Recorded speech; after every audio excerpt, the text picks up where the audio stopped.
Greetings, jocks. What are some anime series or movies that you feel underrated and deserve more attention? Leave a comment down below. Now back to the show. This is the recap of the manhwa series, Hard Carry Support, Chapter 1 to 6. In Chapter 1, a man named Yun was done with all the preparation for the farewell to the game, which he was playing from the last 8 years. He had already researched hidden quests, hidden names, and achievements. After that, when he started playing, he saw a girl and assumed that she was an angel NPC, who appeared as soon as the game started. The angel welcomed him, introduced herself, and informed him that her name is Kirul, and that she will be his guide as the game began. After that, he thought she's the name, whose identity was revealed in Asura's last online story, and her full name is Great Demon Kirdriel. He wondered that, why she is there in the game. Kirdriel surprised that, how he knows her name. After that, Yun's body started trembling. Kirdriel said him that, there's nothing she can do about that. He should think of it as an honor that he is able to meet her there. Yun thought that the items that enable to become a warrior, rogue, magician, or priest are a sword, a dagger, a wand and a cross. He said I seems like you need to fulfill another condition.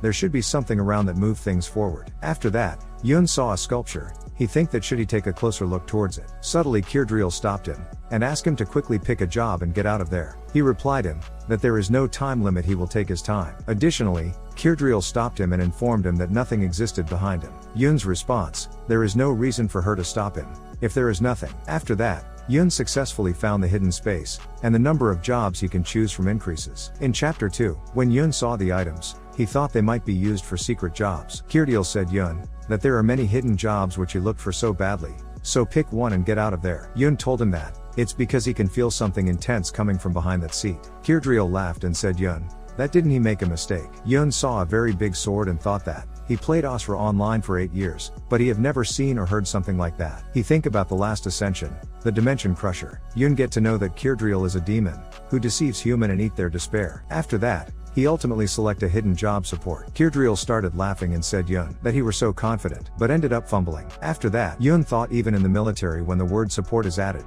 it refers to huge firepower. He then opened the status window, and think that since he has chosen it, he will definitely hit level 50, and get the ultimate least. Then sharpened his skills. Then suddenly he saw at the status window, that someone high leveled already. He realized that everyone killing with a single strike and he struggled so much to kill a slime. Moreover, he then think that he can't do anything alone with this skill, he definitely need a partner. In Chapter 3, a man named Ain came to fight with Yun, to enhance his skills. Yun got tired and asked him that isn't it enough? If he have calmed down, listen to what he want to say. After they finishing fighting, Yun said Ain that he were right, he is the faster in being stabbed by his sword. Moreover, Yun said Ain that he wanted to talk him about something important. He know how they completely remade Asura online with virtual reality in mind. He asked him, that what he thinks should he join magician job. After that Yun told Ain, that he is only going to see, if the game is worth playing, and came back to him up. Yun said that, if he and Ain will join forces, they'll become an unstoppable team, just like there. Moreover, Yun thought it is great that Ain is almost convinced, but if he doesn't choose a mage then this all will be meaningless. Yun told Ain about the Kirdriel,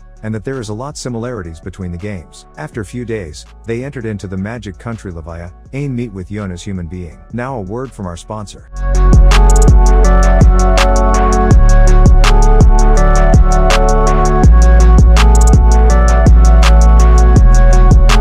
In Chapter 4, Ain said Yun to go for hunting, because she wanted to try his skills. Yun refused her, that they were in level 60 area, so they would get killed. Ain asked him to go another place where they teleport all the gold he gathered. Yun told her that, the situation is same there as well. Ain then asked him, that then why they were here, he is the one, who told her to come there. After that, Ain told Yun, that he said her that he are a support, how do we plan to win? Moreover, they started a friendly duel. Ain started hitting Yun, and said him that don't think that he will be able to win as a support. She will going to let him hit her first. After that, Ain won the friendly duel. Yun said her that, as expected that hurts, although its level is low, the damage is quite impressive. Moreover, Ain asked him that why he is acting like that it hurts, although the game was sensory synchronization. Ain asked Yun that let do that again. This time her speed increases. This time, Yun become a winner. Ain asked Yun that why they are not going for hunting. After that they went for hunting. Yun informed Ain that if everything will work as he think, then he can test their job and obtain experience. In Chapter 5, Yun and Ain entered in the Ghost Fortress. Ain asked Yun that she is following him for now, but what are they going to do there? Just a glance is enough to tell that they aren't mobs, they can hunt. Yun replied that they won't be hunting them directly, that won't be leveling up. He told her that, they don't hunt monster because NPC guards will do hunt for them. Moreover, Yun told Aang that they can use Asura tactics there to level up. Aang agreed to do that because she believes that the worst thing that could happen is for them to die. After that, they started their duel. Yun told Aang that the monster riding at the horse is the commander of the undead army. He informed him that there is a huge level difference. She will probably get a fear status effect, but since it's still based on sensory synchronization, so she need to keep her head straight. After that, Yun told Aang that now all they need to do is to run straight. Yun warned Aang that if she keep running late, he will tell commander. Then suddenly a ghost commander came in front of them. Yun said Aang, they need to be ready for bombardment at the gate. Moreover, Yun asked Aang to fire on the ghosts, and they successfully made it and hunt all the ghosts. Additionally, Aang told Yun that she just leveled up a ton. Yun told her that they both leveled up more than he thought. After that, Yun said Aang that they don't have time to rest, they need to go again for hunting. In chapter 6, Yun thought that he leveled up a lot already, so he decided to use his stat points. He thought if they are playing till 3 AM every day, they must be actually addicted. Suddenly Aang came and asked him that they hunt ghosts again today. She said Yun that she never thought she hit level 40 in only 3 days. Yun told Aang that these monsters are stronger than normal monsters and they give huge reward. He think that they start tackling named monsters. Moreover, he told her that the first kill reward happens only per monster, so they need to be hurry. Aang excitedly said Yun they get them all. Yun told her that it's impossible for them to name every monster, so she need to be calmed down. Their aim is to name special monster, the one who gives stat bonuses as a reward. After that, Yun questioned Aang. She should have 78 points, asking, where have his remaining 8 points gone? She informed him that she had used it to her strength. She told him that she has a habit of using it in Asura online game. Yun told Aang that they need to kill LV50 named boss monster in 5 minutes. Aang stated Yun that she desired to go hunting right now. On the other hand, two users Hell Dust and Arning were talking that they already make a lot of money to match a decent wage, which shows that how many people are playing this game. After that, Yun told Aang that he had made the list of named monsters to hunt. Slowly they were going to work their way up to the list and get all the hidden named monster first kills. He told her that their final destination will be Shrine in the Dark Forest and their goal is to kill named boss Leopard. Chapter 7 to 12. In chapter 7, everyone started moving towards the shrine, and Arning asked Dust that what did he think about that. Dust asked him that is he worried about his expedition? First expeditions usually just focus on analyzing the attack patterns of the named monsters. Dust and Arning both believe that they will win in the first try. After that, they all arrived outside the entrance of the shrine. Arning told everyone that if they go right inside, they might be attacked right away. Arning told them that if anyone feel anything strange, they will tell one another. After that, they all entered in the shrine. After that, Arning feels like that his body isn't moving. Moreover, Arning informed other participants that the way he appeared, it looks like that he's probably an ice-type magician. He said them that vanguards pull aggro, but be careful of his magic. Then suddenly, Yun and Aang arrived at the shrine. Other participants wondered who are they. In chapter 8, Yun thought that why is the boss out? Is someone already try to attempt this level? Yun told Aang that Leopard is level 95 named boss, not even few thousand level 30s would be enough to beat. After that, Aang used her skill. Yun told her that even with 1 second immorality, it's impossible to completely black Leopard. The only way to do it is to deflect at an angle. Yun told her that if she react quickly enough, so that it doesn't hit her dead on, the damage is low enough to block with 1 second immorality. Moreover, Yun said Aang that he is sure that she can do it. After that, Aang and Yun attacked on the Leopard and boss got surprised that are they really fearless. Yun asked Aang to run at boss and he disrupt his casting with a shield. Moreover, Yun told Aang that Leopard has stunned, now she can attack on him. After that, they both stepped towards ice floor for final hit on the Leopard. Finally, after a lot of struggle, they succeeded in killing the Leopard. Moreover, Yun told Aang that they have defeated 18 named monsters as well. They both also gained 20,000 gold. They left with 9 rare items and 1 unique item. After that, they both divided the staff between each other. Then they both went to the enchanter to get some new equipment, but the guard didn't allow them to go inside the enchanter because they are dark priest. In chapter 9, Yun gave his first item for enchanting, which costs 2,000 gold, but it was a failure and lady asked him as he wanted to try again. He gave his more item for enchanting, but again failed. Moreover, Aang gained the success and got her equipment. She gave her equipment to the Yun, and said him that he deserves something good. On the other hand, Arning became angry on Tertar, because he ran away when they were dying and also leaked their video. Moreover, Arning asked him to leave the guild. After that, while Tertar was sitting alone and sad, 2 men appeared and informed him that they had also left the guild. They asked Tertar that why he shouldn't upload the video of the users without their permission. There is the issue of monetization revenue from it. The both men asked them that Tertar should talk them in person. The video went viral so they might contact him. On the other hand, Yun achieved the level 50. He can now attempt Awakening Quest. Now a word from our sponsor.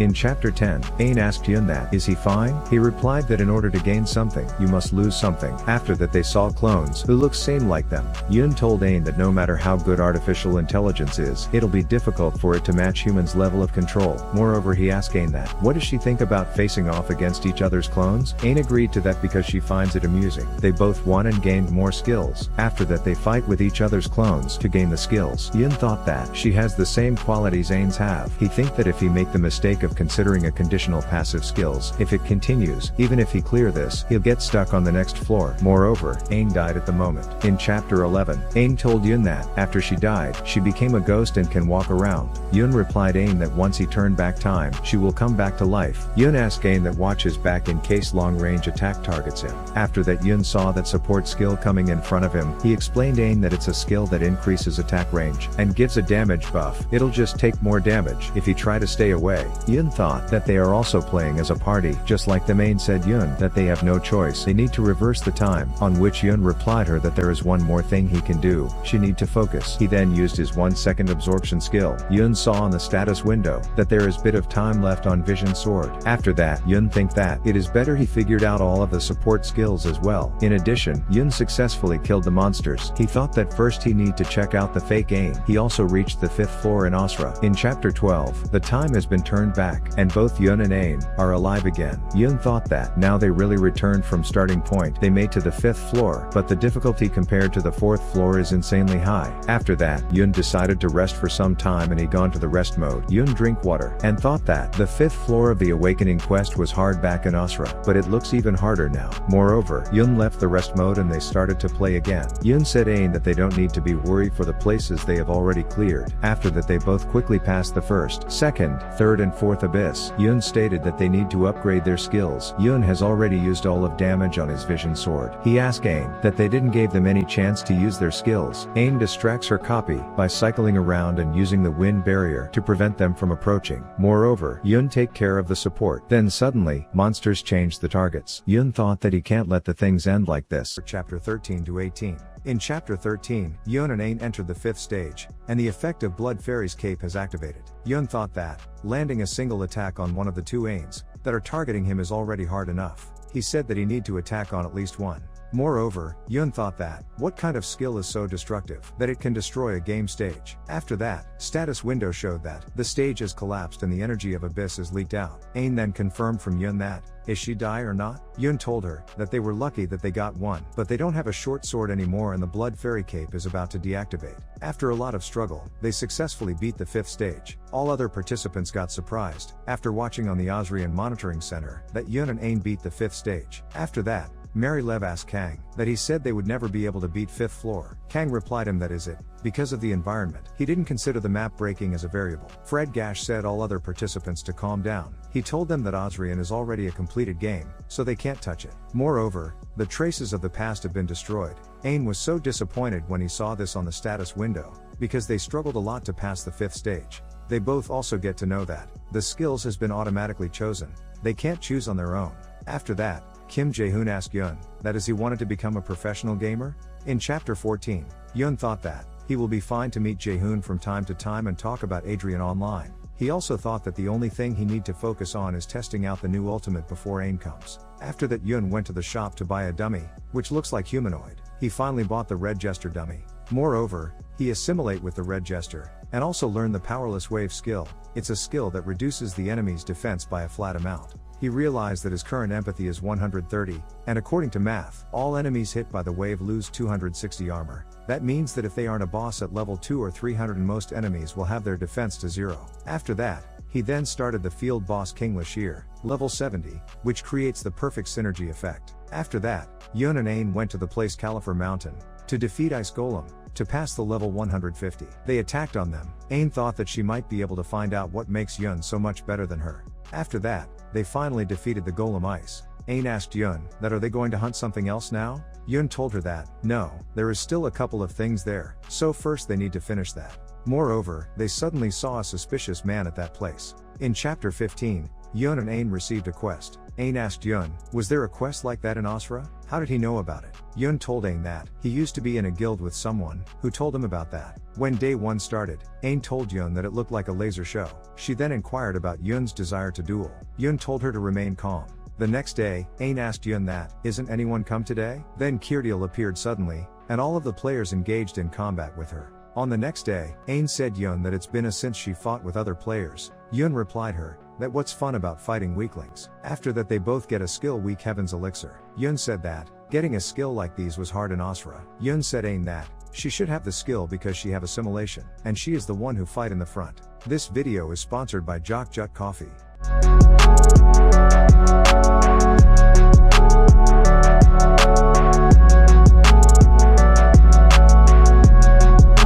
In chapter 16, Ain said Yun that it seems to be that nobody will come today. Yun replied her that, one day without anyone come, is not a big deal. After that, another quest came, but this quest have a level restriction. Yun saw on the status window that foreign guilds are also participating.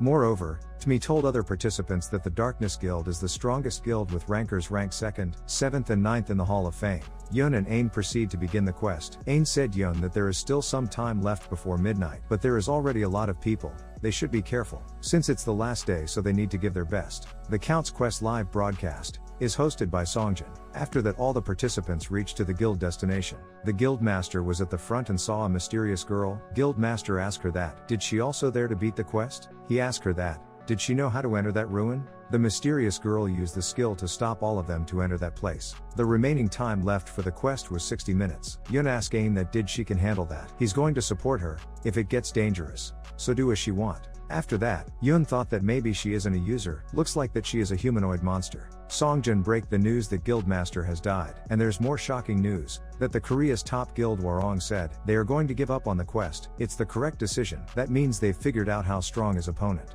After that, only Darkness was left. Darkness is currently first worldwide. In chapter 17, Tim told Reina that a video become a hot issue on the internet. That video had a title of 2 members named Boss Attack. It showed how a party of 2 members hunted the hidden named Leopard. One person had a unique way of fighting. She ignited her hand and dealt damage by herself. The person on the internet called them Dark Priests. Reina, Darkness Guild Vice Leader, she think that they have a 50% chance. Moreover, Ain said Yun that the opponents are coming this time seem different. Yun told Ain that how they move is different. They're serious and controlled. Korean guilds are not usually like this. After that the both parties attacked on each other. Yun said Ain that the skill would have been cancelled if she got even slightly close. Why did she get so close to him? Ain replied to him that it's more fun to do like that. Yun then thought, it's good that she's doing better than expected.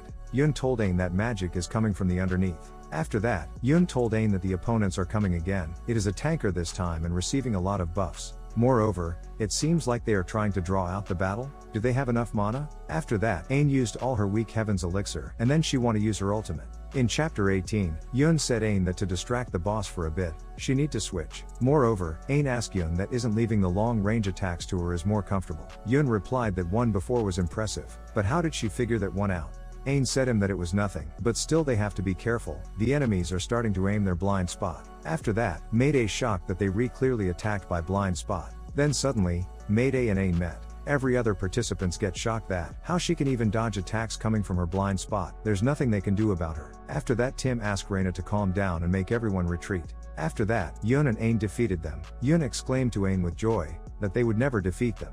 Ain said Yun that most Asrian users are still newbies, they are useless. She said that it looks like that quest is about to end. Moreover, Yun told Ain that in reality, this hidden quest that I heard about in Asra has a separate clear condition. After that, the 4-day effort came to an end, and their level was finished. Moreover, they both obtained the fragment of heaven, and Yun told Ain that they are the first ones who have obtained that. Ain and Yun becomes the first user who obtained the title Heavenly Being. After that, an Asra X player Steel Rock thought about Ain that her movements are amazing, is she is the boss he faced in the Asra, chapter 19 to 21. In chapter 19, Steel Rock asked Barar, an ex-Asra player, that isn't it as surprising to think that Ain is a girl? He thought that she did look like Berserker. Barar replied him that why he is surprised? It is perfectly possible. It's possible that she modified her character. Moreover, Barar told Steel Rock that he should think about it. He was the top ranker in the Asra by an overwhelming margin. If that Yun came to Asrian, how strong he would be. Ain always used to wander around Yun, so if they are still hanging out together, can he imagine what will then happen? After that they both decided to go for hunt. On the other hand, all the players get to know that the Dark Priest that defeated them is a user, not an NPC. They saw on the system log that, in theory, only user actions are taken into account for contribution rate. They all said that if that person is a user, they could try to make her join their guild. They decided that before the other guilds notice, they need go first towards her. Tim said everyone that she's probably a non-registered ranker that has a hidden job. Making her join them is their top priority. Moreover, internet get full of threads about Aim. For some reason they think that her job is Dark Priest. After that, Yun thought that he's sure that Aim will be really excited. She used to be in Duel Arena all the time. It seems like Osrian is about to really begin. Yun decided to go for the hunting, but suddenly he received a message from the Aim that she will not be able to log in for about 2 days. Moreover, Yun reached to the Temple of Twilight. He went there because of the quest. He thought that the more he look at that place, the weirder it becomes. This video is sponsored by Jock Jut Coffee.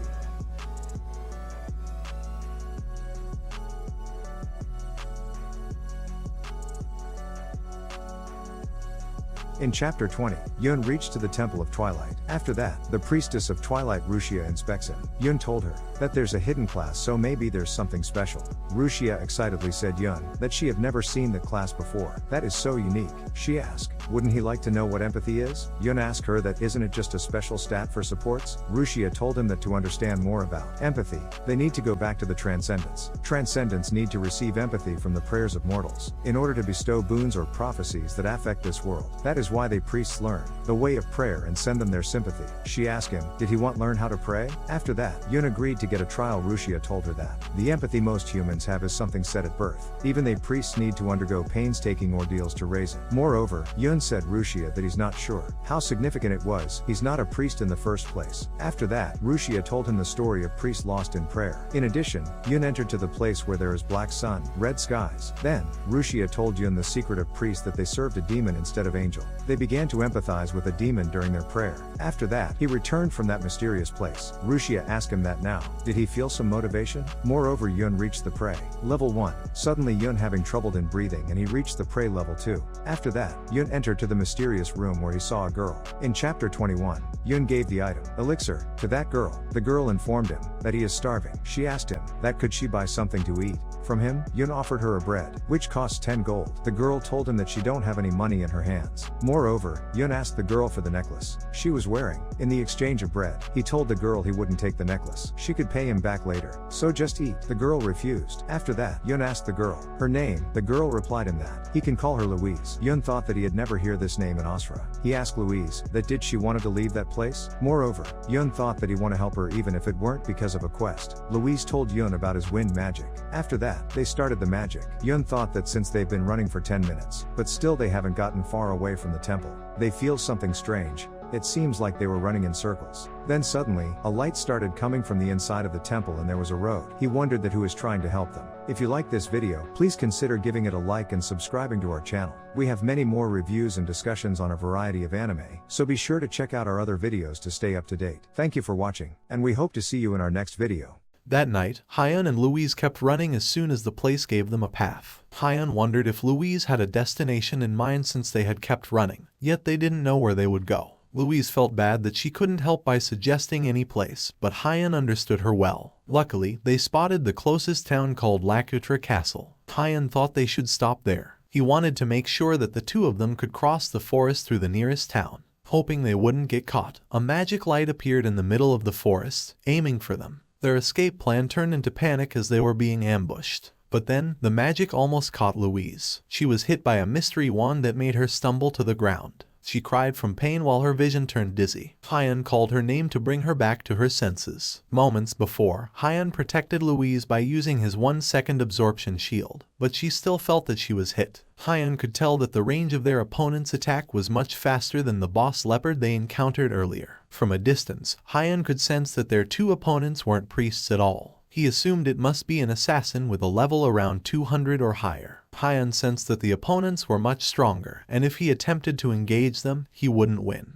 Louise felt like her trauma was triggered, while Hyun hoped she would come back to her senses. As the enemies approached them, Hyun pulled out his dagger to prepare for a fight. He gave Louise an instruction that once he made a signal, the two of them must escape with everything they had. Hyun then used his vision sword against his two opponents. He yelled at Louise to run away as he slashed his dagger from the ground. Because of Hyun's vision sword, he was able to create a massive explosion, distracting the enemies and allowing Hyun and Louise to slip out of their sight. After the fog and dirt dissipated, however, Hyun and Louise were nowhere to be found. Being smart, Hyun chose not to engage with the enemies, given their disadvantageous position. Although he hoped for more time, suddenly the assassins appeared. The female assassin counterattacked upon arrival, and Hyun tried to block the attack while simultaneously fleeing, aware of his slim chances of winning. Stressed by prioritizing Louise's protection during the fight and facing slower speeds, Hyun came up with an idea. He asked Louise for consent to assimilate with her body. The situation became awkward as Hyun realized he was asking a child to lend her body. Fortunately, Louise fully trusted Hyun,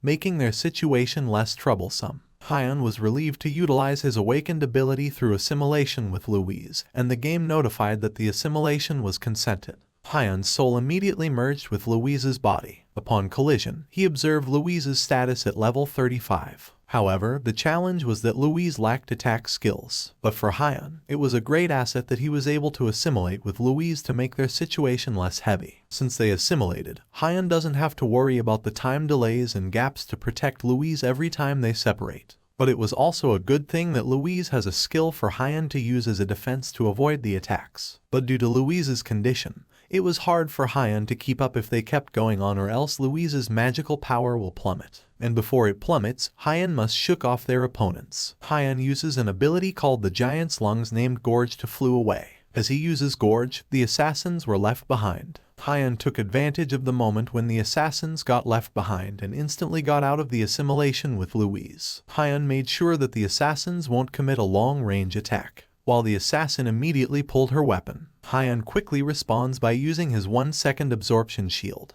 As usual, if the opponent were affected by Hyun's 1-second absorption, they will faint in the middle of the fight. While the woman assassin was vulnerable, Hyun kicked her to fall from the lake. While Louise dashes away, Hyun looked for the other assassin. But then the other assassin seemed to be holding a bomb. It turns out, it was just a flare to summon more of his comrades. The assassin walked away while Hyun overthinks that more people will go against them. But despite the fact that they'll be facing more chaos, the two of them decided to rest for a while. As they rest, Hyun thought of going to the Lakutra castle later on. But then Louise spoke up and told Hyun that the sun must not touch her. Louise revealed that there was a special tracking magic placed on her. It was a magic that makes her power shine when touched by the sun. Louise favored Hyun that they must go to a place where the sun won't meet her or somewhere dark. Because of Louise's information, Hyun changed his mind by going to another town instead. Hyun held Louise's hand to convince her that they must find another location. As they continued to escape, Hyun actually has a knowledge about Louise's problem.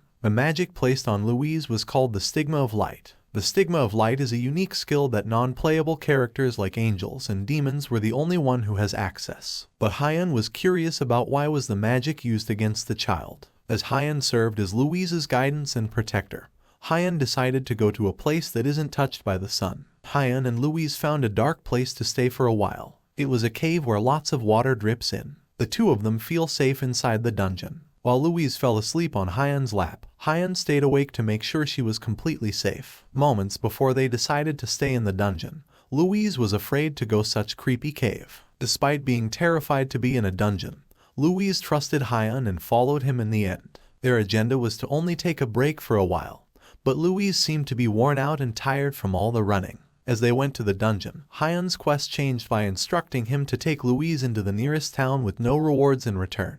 Hyun still wondered why he was doing all the good deeds when he should be training in the first place. After playing for hours, Hyun decided to rest as well. Hyun then entered rest mode back to the real world. Meanwhile, on the game developer's side, the casualty of the game had gone -82%. Due to the casualty, the Assyrian online development coop named Quandio confirmed that they couldn't launch the patch. Due to his investigation, something was interfering the game that became a barrier to the flow of Assyrian's main story. Based on Dio's statistics, the number of people, atmosphere, religion, economy, history, and language, the many variables that compose Assyrian are fluctuating. Dio was still puzzled how things didn't go as they planned, until his subordinate barged in to report about the interference in the game. Dio almost choked by his drink while his subordinate still made an urgent report. Dio was in disbelief when the woman reported about the cause of delaying the patch was because of the woman then showed a video clip where Lewis was running away. The developers found out that a user, which was Hyun, assimilated into Lewis, who's a non-playable character. Dio and the woman had a brief laugh to witness such interesting player. Dio decided to check into more details about Hyun. Dio finally connected the dots about the reason why the variables started to go crazy. It was all because of the quest connected to Lewis. Dio wasn't actually mad. He was amazed that launched the patch after Hyun cleared the quest. The woman asked Dio to reassure if he pleases to move the day of the patch release, but Dio doesn't actually mean to move the exact date of the release. Dio just wishes to release the patch right after Hyun cleared the quest. But the rest of the developers couldn't understand Dio's agenda. Dio then went along with the rest of the developers to help them fix the issue. Hyun logged back in after he took a rest, and the first thing that approached him was Lewis crying her heart out since Hyun was missing. Lewis thought he was abandoned, that she couldn't stop crying. But in the real world, Hyun actually has a class. He thought of checking in class for attendance, then returned to the game. Hyun thought of his decision thoroughly and hoped Lewis could wait for him. But when he checked his monitor, Lewis already woken up being anxious due to Hyun's absence. Hyun decided to skip class. Hyun couldn't handle the thought of leaving the little girl alone in the dungeon, especially when Lewis was afraid at the place. Hyun hoped he did the right thing. Even though Lewis was just an artificial intelligence, she still looked like a child to take care of. Hyun jokingly told Lewis that he actually planned on leaving her as they sit in the dungeon. Lewis confessed that she was deeply uncomfortable to stay. He asked Hyun if they could go out for a while, but Hyun thought it would be a bad idea to go out since they managed to lose their trail from the assassins, who has a very strong Rouge type. Lewis even became more anxious when Hyun explained that a high-class assassin were able to trace them by their footsteps and the possibility that the assassins awaits for them entrance of the dungeon. After Hyun traumatized Lewis by his theory, he comforted her by telling Lewis that no one probably knows about the dungeon better than him, since they've been together for a brief time. Lewis was curious about Hyun's name. Hyun introduced himself to Lewis. The two of them went to explore the dungeon. As they walk together, Hyun starts a conversation by asking Lewis about the way she speaks. Hyun actually finds the way Lewis speaks weird. He even wondered if was actually a noble kid. Due to Lewis's childhood, she developed to have no self-awareness at all until the two of them reached the edge of the cliff. Lewis took a closer look at the edge and shared her thoughts that something was strange in front of her. Lewis finds it weird that Hyun pointed the ground and calls it a road. But Hyun actually pointed at the better point of view that they aren't actually going down, but go up the cliff that's far away from their whereabouts. For Lewis to understand how they'll be able to go up the cliff, Hyun explained something called the centrifugal force. As Hyun activated the assimilation skill,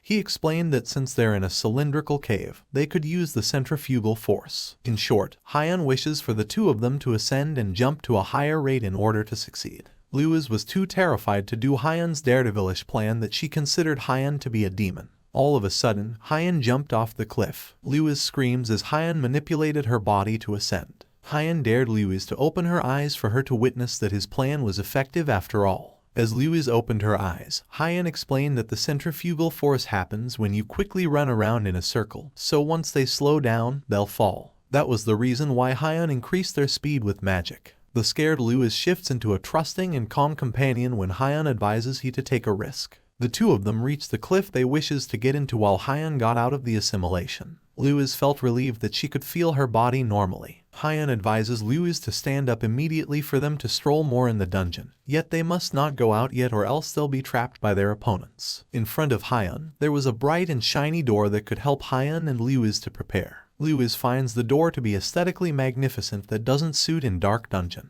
Lewis wondered where the door could lead them on to. As Hyun entered, the atmosphere became calm and comforting. Even Lewis was delighted that she jumped and laid on the mattresses. The place was filled with incredible and luxurious things that Lewis had never seen before. Even Hyun was glad that Lewis felt delighted. The place they'd entered was called the dungeon's interior secret shop. The shop was a secret place that not even most Asrao rankers knew about. The shop was a safe place that couldn't be reached by monsters, and at the same time, players could buy such rare items. While Hyun was busy shopping to buy more gears, Lewis kept annoying him by asking multiple questions. Hyun got no choice but to buy a kid's meal for 1 gold so Lewis would be distracted.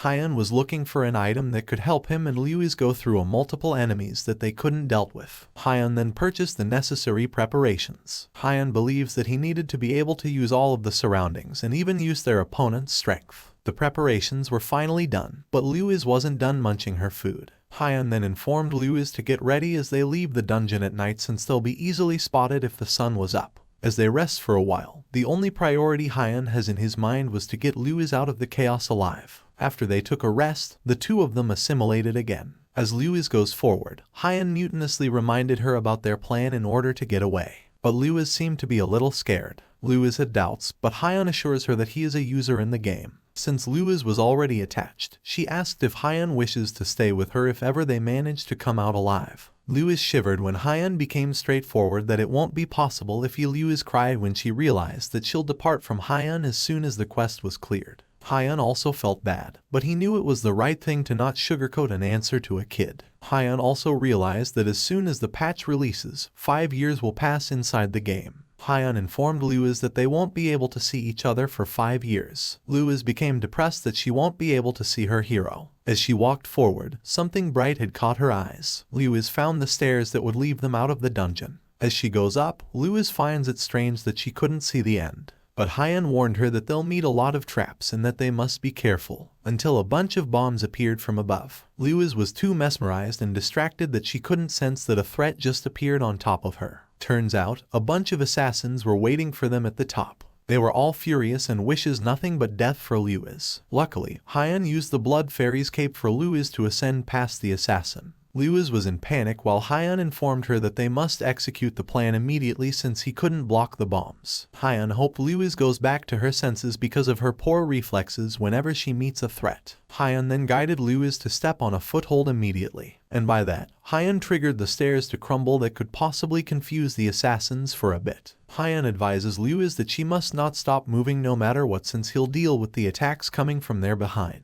Lewis ran quickly as she can. Lewis was still saddened by the thought of departing with Hyun, but she was still willing to try her best to survive. Hyun had observed that the assassins were coming faster than he thought. Luckily, Lewis was more focused than before for responding to the threat by ascending herself. By jumping higher, Lewis was able to dodge all of the assassins' melees. And for their next step, based on Hyun's plan, their real goal was to make the floor crumble. But then multiple daggers had gone block their way. He then ordered Lewis to immediately jump. Moments before, when Hyun was searching for a necessary item, Hyun found a ring that could block an enemy's attack. Lewis activated the item by putting the ring in her finger. The item was called the Ring of Executioner. The Ring of the Executioner was instantly activated as Lewis aimed against the daggers. The ring produces thousands of arrows against the assassins, but its purpose was to only slow down the enemies. Hyun also thought of using his 1-second absorption skill, combining it with the arrows produced. After they succeed with their tactics, Hyun will use all the damage to create a vision sword that became gigantic due to all damage absorbed. Due to the overwhelming power, Lewis finds it difficult to hold up, but Hyun hoped Lewis could handle it in order to be alive. The assassins were all confused with how Lewis managed to dodge them, until the exit of the dungeon glows brighter as it slowly creates a hole, until the game notified Hyun that hose increased as Lewis bursted out of the dungeon. Even though Lewis managed to escape, she still got hurt from the force of bursting out. Lewis was covered in bruises while Hyun got out of the assimilation. Lewis wondered if they managed to succeed while Hyun was looking back at the exit with his dagger. Hyun was relieved that they managed to get the outcome they desired in the first place. But then, Hyun decided to let Lewis go on by herself as he tried to stop all the assassins that wishes to go against Lewis. Hyun revealed their plan in the beginning. Hyun told Lewis that he'll hold off the enemies when they make it through the door. Hyun decided to sacrifice himself and drag time. He thought of the fact that non-playable characters couldn't respond, unlike the players of Asrian Online. Hyun was also proud of Lewis by following the plan. Lewis even managed to kill one of the assassins and knocked out the rest by handling the vision sword. Lewis leveled up due to her recent battle, but then it was time for the two of them to be separated in order to follow their plan in the beginning. Lewis walked away with bruises in her body. She was in sorrow that their farewell wasn't even proper. She tried to make a farewell to Hyun, but Hyun acted cold or else they'll be hung up on each other. Lewis felt the guilt, especially with the thought of Hyun was prepared to die. As Lewis walked away, she yelled at Hyun to remind her about the 5 years time skip in the game. Lewis yelled that if she was still alive, she'll be waiting for Hyun at the secret shop. Lewis hoped he'll be able to meet Hyun once again. Hyun smirked as he realized that he decided to sacrifice his life for a non-playable character that he only met a day ago. He knew Ain wouldn't believe once she heard that Hyun did all the good deeds with no rewards in return. As Hyan faces the multiple assassins, he wondered if Lewis took off the ring since it'll be dangerous for her if she wore it off. With pure courage, Hyan made sure that he'll stall the time even if it were just a minute. As Lewis ran away, she heard a massive explosion on Hyan's whereabouts. She had no choice but to move forward in grief. She kept it in her mind that she'll definitely meet Hyan after 5 years. The sun slowly rises as Lewis kept running away without looking back. Lewis felt like it has been a couple of hours since she was separated from Hyan, yet she still hasn't found a proper place to hide. Lewis remembered the time when Hyan explained to her that he is a user, which would be okay if Hyan dies in the game, but Lewis still doesn't understand the nature of the players in the game. Even so, Lewis knew that death still carries importance to Hyan. But despite that, Hyan sacrificed himself for Lewis. Until the sun shows up, Lewis kept running even though she was already tired. But Lewis doesn't want Hyan's sacrifice to be wasted until the light met Lewis's eyes. She gazes on the sun, but unusually, the sun was back. Lewis gazes at it and thought that she might be hallucinating. Lewis felt like she was dreaming. As she looked longer at the sun, it gave her a cozy and warm vibe until she had the urge to feel sleepy despite being desperate to move her body. The next day, in Hyan's place, he felt like he slept the entire day after he logged out from a stream. In the end, there really wasn't a reward for the side quests that Hyan even got a 48 hours death penalty. But Hyan doesn't mind at all. He even thought of Lewis's state and hoped that she escaped. Back at the game, Hyan fought with everything he had at his disposal, but in the end, he wasn't able to resist much. He pushed himself too much that his tiredness level goes to 96. As soon as he logged out in the game, he immediately fell asleep for 20 hours. Since Hyan couldn't play due to the penalty, he instead checked the community posts and saw that the arena has already been created. Hyan was actually looking forward for more details until he received a message from AIN. Their conversation goes with a little argument since Hyan broke his promise since he went on a quest without AIN. But in Hyan's case, he also felt bad that AIN wasn't able to connect that time. AIN then revealed that Hyan's level went up a bit because of the quest. She then informed Hyan that she recently finished her rank placement in the arena. On AIN's side, with an overwhelming power showed all over her body, AIN's last message to Hyan was to contact her as soon as he logged in. AIN thought about the 20 hours prior, the moment when Hyan died in Asrian and fell asleep. AIN then goes in a pub, as she wondered if Hyan would be able to log in since she won't have much things to do if she wasn't with Hyan. Inside the pub, there was a portal that leads the player into the arena. AIN couldn't believe to witness so many participants who wishes to go into the arena. She became more excited that her eyes sparked to think about the number of players who she'll battle with. AIN decided to go on a full day in the arena. The game then announced that she officially entered. AIN starts to skip around like a child thinking about doing her rank placement. AIN began to spar with other players. Since was more advanced, her victory was consistent throughout her experience that she obtained 15 battle coins, placed in Platinum 1, and was even currently among the top 1.3% of the players. While her opponent was laying in defenseless on the stage, AIN looked like a psycho as she smiled thinking about striving since she wishes to reach the level Diamond, Master and Grand Master. AIN reminisce her days in Asra where she has to wait 10 minutes to get on a match, but since there was a lot of participants in Asra, it didn't even take 5 seconds for her to get on a match. AIN thought of the possibilities that her would surely go up if her victory goes on. Because of AIN's 10 consecutive wins, the game activated her battle aura that will last until she loses. But there was a catch. AIN's status will decrease by 10% while the aura was active, but she will receive twice of the battle coins. AIN realized that the game gave her battle coins. Then there should be a shop. Before AIN goes for the next battle, she decided to go in the arena's lobby first to check out the shop. AIN was so excited that the shop owner showed her an item that she was looking for. Unfortunately, AIN could only acquire the item if she reached the Grand Master rank with the battle coins of 690,000. AIN was deeply in shock to hear how expensive the item was. Meanwhile, at the duel arena lobby, everyone couldn't take their eyes off Ain, who has a massive battle aura. While Ain was busy, her battle aura turned into purple and it even became bigger. Her current ranking was Master and even became the top 0.053% with 40 consecutive wins. Ain was consistently getting more coins due to her consecutive wins. Unfortunately, she only has had 94,520 battle coins. Due to her being addicted and kept being victory in the arena, she already reached the max level of her battle aura, which was purple, which was the second to the last powerful aura. The rest of the players were all mesmerized by her monstrously skills while Ain kept pondering on how she could buy the expensive item from the shop. But then someone among the players recognized Ain and thought she was a dark priest. The player became more intimidated as he recognized Ain to be the one who swept away all the guild's back and count quests. The two players were startled when Ain disappeared all of a sudden, until they realized that Ain wasn't a non-playable character at all. Ain entered the arena. She seemed chill to think that she'll reach the Grand Master rank in no time, until her opponent shows up. Her opponent has a green aura with 20 consecutive wins who's also in Master rank. Ain hoped her opponent shows her some interesting fight. Ain noticed her opponent to have a weird posture similar to her. Her opponent immediately dashed with his sword. Ain was impressed to see her opponent's fighting spirit. Surprisingly, her opponent changed direction in an instant. Ain realized the guy seemed to be copying some of her moves. Ain glares at her opponent who's been copying her with such terrifying look. The guy's name was called Practice, who's at level master with 21 consecutive wins. Moments before Practice entered the arena, turns out he was Ehun. A few days ago, the Guild Stardust had an evaluation test. Ehun won against someone in a group. All those days, Ehun kept practicing by improving his status and by the help of analyzing Ain's battle movement. Although, Ehun thought he still wasn't perfect. But then he was able to advance to group in Stardust that he even reached the level master by winning 20 consecutive, until his luck ran out when he finally faced the player where his moves were originated. As he faces Ain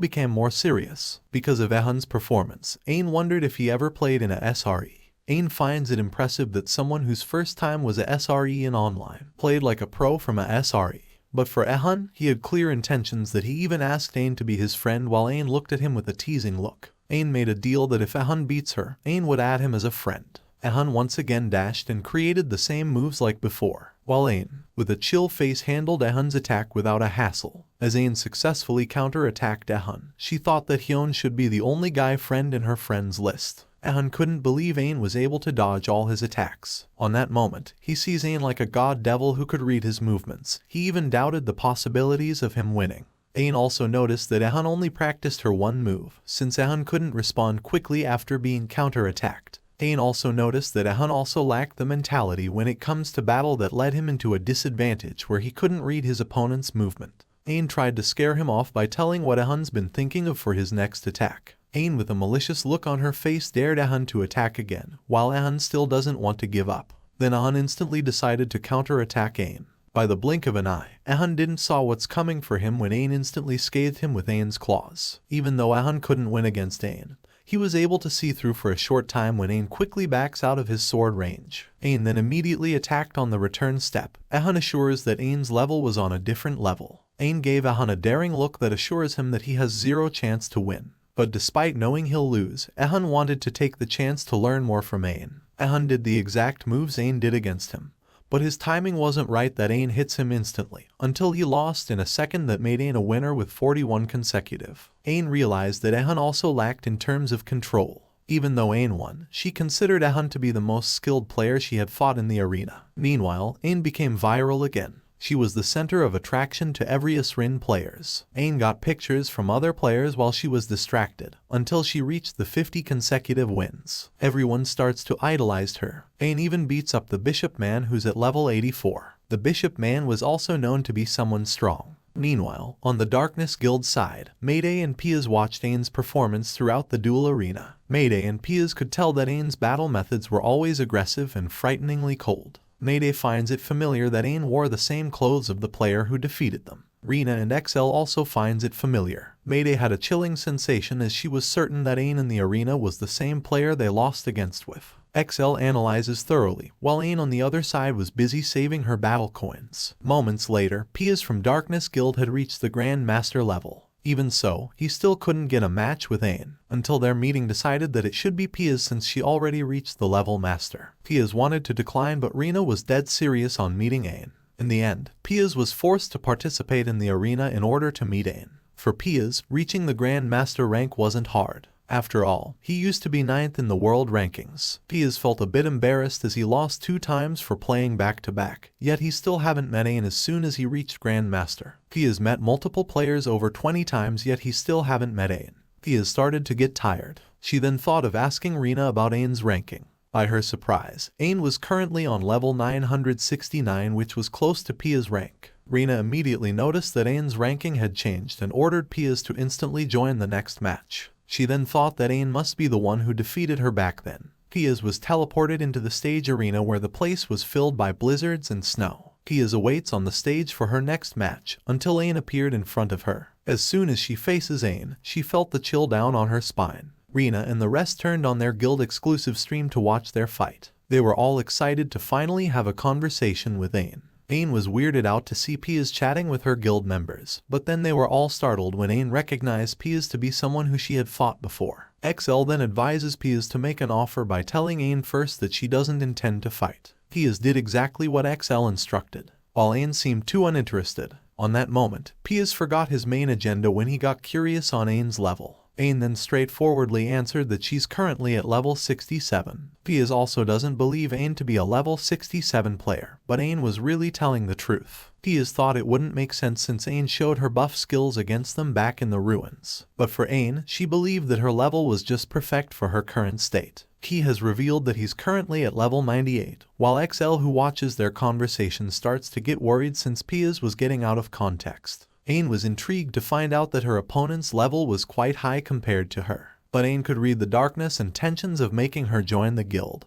But she truthfully answered that she wasn't interested. He has tried to sales talk Aang by compromising on offering her such unique items and equipment. But Aang still wasn't interested because she sees the Darkness Guild to be weak. Despite having the knowledge that the Darkness Guild was known to be the strongest, Aang still declined to join. With an arrogant attitude, Aang insulted the Darkness Guild by calling them a bunch of trash. Piaz was deeply insulted and provoked. Piaz even called out Aang that she only won the fight because of her quest buffs. But Aang was not bothered at all. Aang provoked Piaz by telling her that she might be a level 67 player with debuff status. She dared Piaz to show her level 98 level to prove something. Piaz assures that she would fight against Aang without being provoked. Aang looked back with such evil smirk on her face. With arrogance in her soul, she believed it would be fun if she win against Piaz for a second time. Piaz was also furious, until the two of them quickly moved to attack one another. Meanwhile, Rihanna was also deeply offended and even yelled at Piaz to beat Aang. On the other hand, XL's normal gaming viewpoint was certain that Piaz and Rihanna was right. From XL's knowledge, the higher the specs get, the slower the speed a player will get. But still, XL felt uneasy as he watches Piaz desperately fought against Aang, until Piaz got down on her knees, with a terrifying look on the face of Rihanna and the rest. Piaz once again lost against Aang, but for Aang, she thought it was a good fight. While Piaz felt deeply humiliated, she couldn't believe that someone who has a major status debuff could win against her, until Piaz was teleported back at the lobby and still couldn't get her head up high. On Aang's side, she finally acquired the item she was looking forward onto. Her eyes sparked as she gazes onto the item, but her main goal was to surprise Aang that she had an item which symbolizes her dominance in the arena. The item was revealed to be the Heavenly Couples Ring, which is a unique item, which purpose was to give durability to a player's partner's soul. But the ring would be effective if the player's partner also wore the ring. Aang blushes as she thought of Aang. She makes sure to save up more battle coins to buy another one for Aang. Meanwhile, on Hayan's side, all he could do was to read all the players' comments. But his penalty was finally over. He even thought if it was the right time to finally log back in. Moments before Aang reached the Grandmaster level, Totter also joined the arena to find Aang and hunt. Totter also just wanted to talk with Aang. With a genuine intention, he immediately got beaten up by Aang, until Totter disappeared on sight. Later on, Hayan was excited to log back in to see all the changes in the game for 5 years. As he logged in, the first thing he saw was a cinematic video. The video goes a story when in the beginning, there were two forces, the heavens and the abyss, that fought control of the strength and divided the areas above and below the planet's surface into their territory. The heavens obtained control of the outer area and ruled over cold and electricity, so the sky became cold and lightning occasionally came down. While the abyss obtained control of the inner area and ruled over heat and wind, so the planet's core was always full of heat and wind rose from the ground as the planet rotated. The heavens and the abyss distributed their will through the transcendence and governed the world through them. But one day there was a man and a beings called human was born. Those beings containing an ego beyond their instinct caught the attention of both the heavens and the abyss. But humans only looked to the heavens with but a few gazing into the abyss, and within the influence of the abyss became jealous that it couldn't if humans had decided to invade the surface. Transcendence with the will of the abyss appeared within the territory of the heavens. The cinematic video became unusual when it showed the censored faces of Hayan and Louise. The cinematic video continued and it still showed the scenario when Hayan sacrificed himself for Louise, while the background background audio explained it that the heavens tried to defeat the Abyss greed. But in the end, the Abyss managed to send their representative to the surface until peace was broken. And thus the surface world was split into two forces. As Heian logged back in, he couldn't get the cinematic video out in his head. He was sure that the game called him and Louise the beings of Abyss. Heian wondered what was going on until he was shocked to see his notification being full. The notification was about Heian being successful on protecting Louise, that he gained a 15 times increased on his level. Even though there aren't any rewards, Heian was still satisfied that his level increased. Heian recently realized that Louise's quest was connected to the update. He even became more curious on Louise's state. But the first thing he remembered was to meet up with Louise since 5 years had already passed. Heian instantly went back to the secret shop and hoping that Louise will explain everything to him. Even though Heian got a penalty for dying, he was still thankful for the time skip. Heian roams around the room hoping to see the changes on Louise. The letter consists of Louise decided to go on a faraway place. She wrote the letter after a year, but before she left, she at least wanted to give Heian a letter for closure. Heian was relieved to receive an assurance that Louise was safe after all. Back then, Louise came back to the secret shop. She writes the letter short since she doesn't have any talent in writing.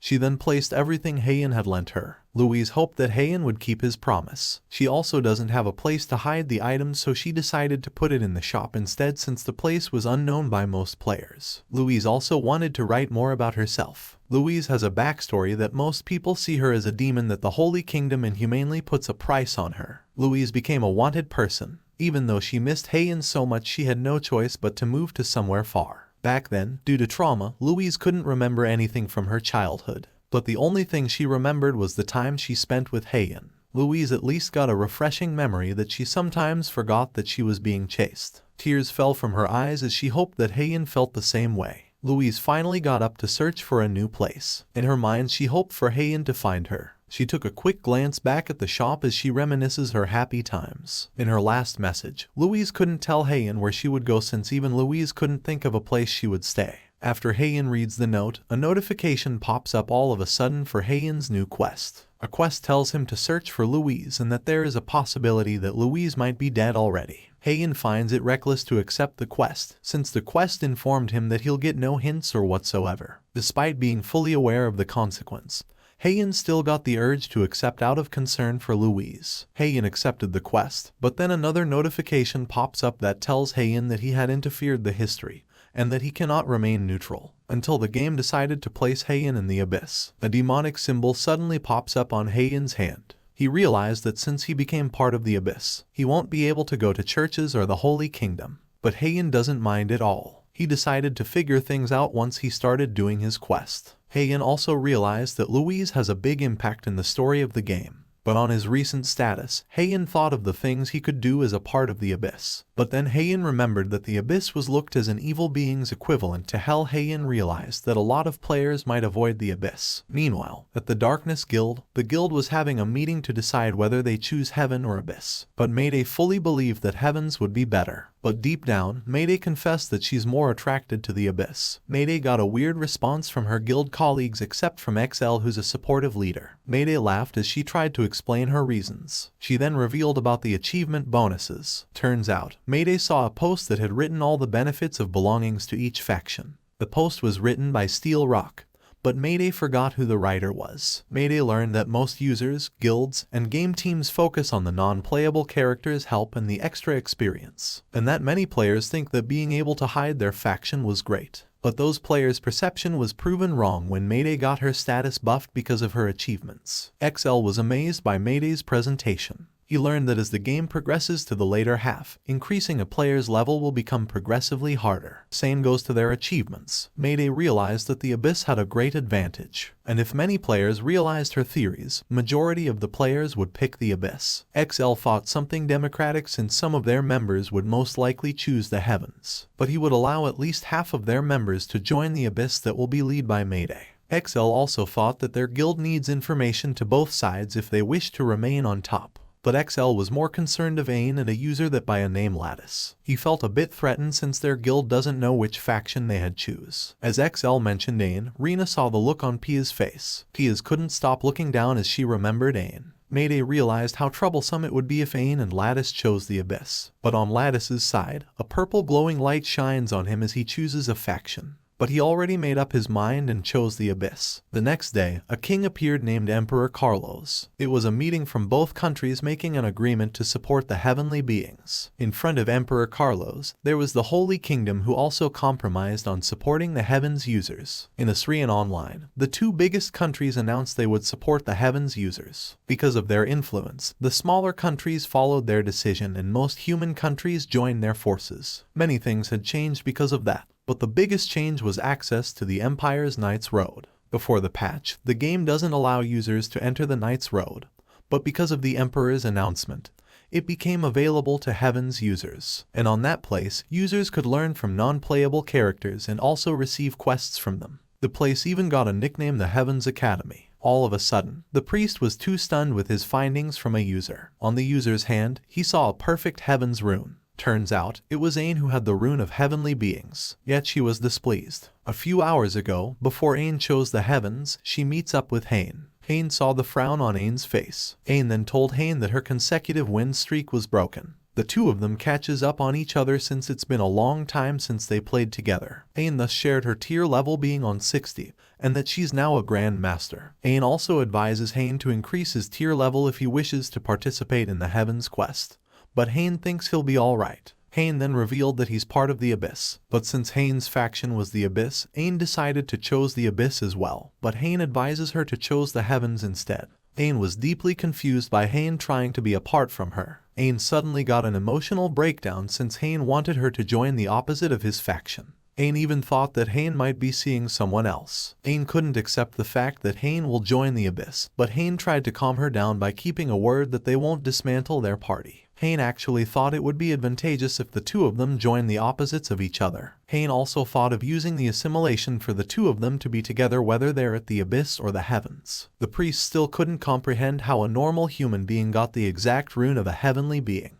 Hain reminded Aang to tell the priest a lie they made up earlier on. The priest became suspicious towards her, but Aang seemed to be bad at lying with her facial expressions and with the pauses in her sentences. Aang made up a scenario and told the priest that one day, a demonic monster chases her. The monster was too strong that she couldn't deal with it. All of a sudden, a man appeared in front of Aang and killed the monster with just one attack. As Aang tells her made-up story, even the guards became intrigued. Aang described the power of the man in her story to be an icy vortex. The priest instantly bought Ain's made-up story and thought Aang actually met a heavenly being. He began to be curious on the next scenario of Ain's story. Aang tells the priest that the heavenly being invited her to go somewhere, but Aang refuses since she was busy. The heavenly being in Ain's story promised that he would return for her and place his palms on Ain's head and felt like there was a foreign energy entering his body. As Aang came back to her senses, the heavenly being was gone. And with Ain's lie, that's her conclusion where she got her rune from. The priest got a tears of joy since Aang mentioned a heavenly being.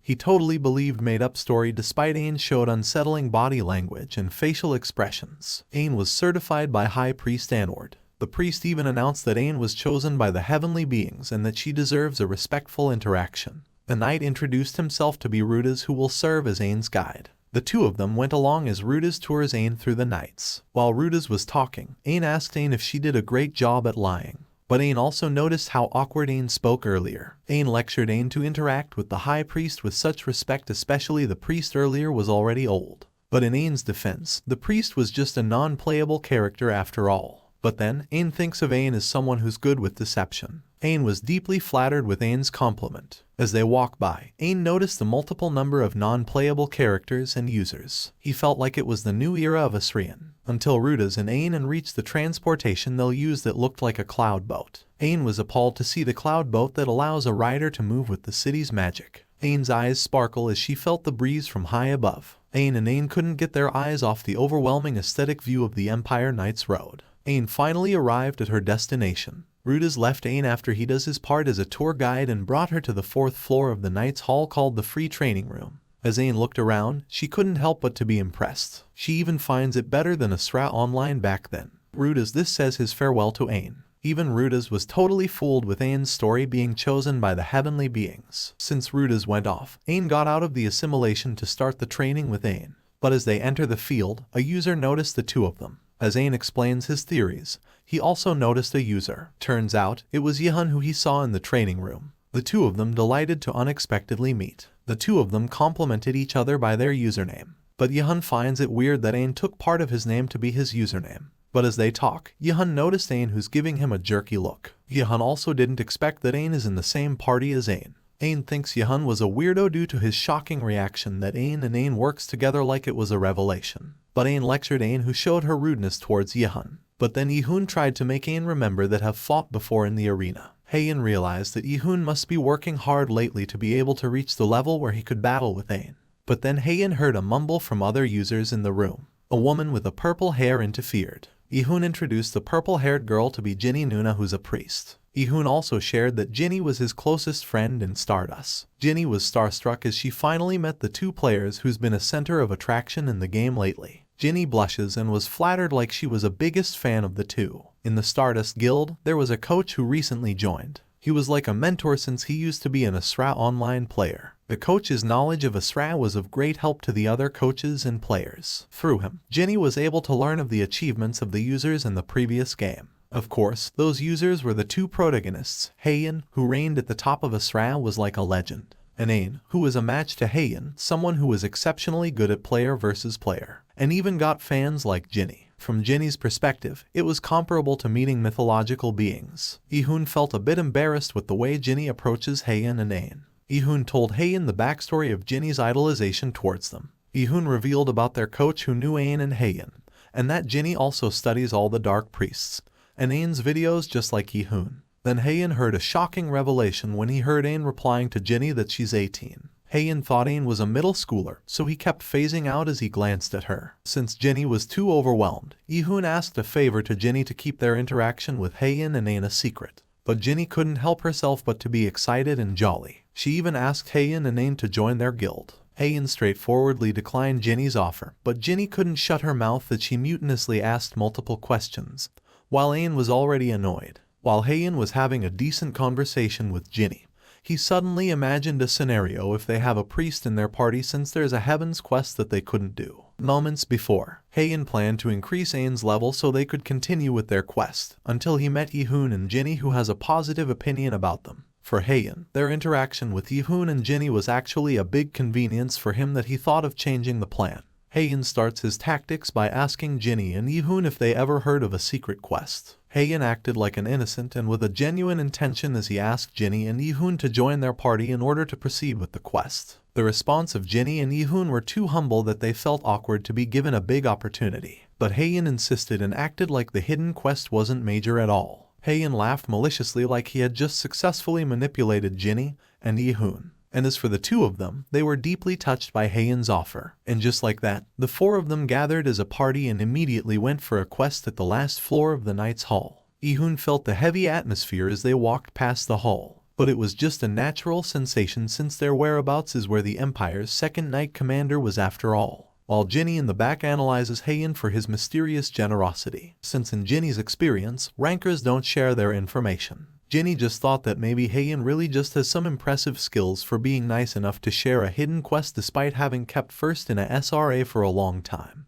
Jinny wasn't really sure about Haein's intentions, but she instead took the opportunity to watch Haein's gameplay up close. But they couldn't proceed in their next step due to the tightness of security. Luckily, Haein knows the way. Jin and Yihun observe Haein and Ain as they assimilate. The two of them were shocked like it was the first time they discovered the assimilation skill. Haein and Ain explained that they were just sharing a body while Yihun and Jinny got their jaws dropped. Ain asked a favor for Yihun and Jinny to wait for a while. But in Yihun's mind, he remembered Ain's gameplay where she could dodge the attacks from her blind spot. At first, Yihun thought it was just a multitasking ability that was beyond human capabilities, until it finally hits him as he connected the dots that Haein was the reason why Ain was able to dodge the attacks from their blind spots. Back to Ain. Haein decided to take over Ain's body by doing all the talking since Ain has no elegance with the way she speaks. Haein dared Ain to watch his game. The guard didn't allow Ain to enter since users aren't permitted in the place. But based on Haein's knowledge, their quest's perquisites are Grand Masters, Heavenly Beings Rune,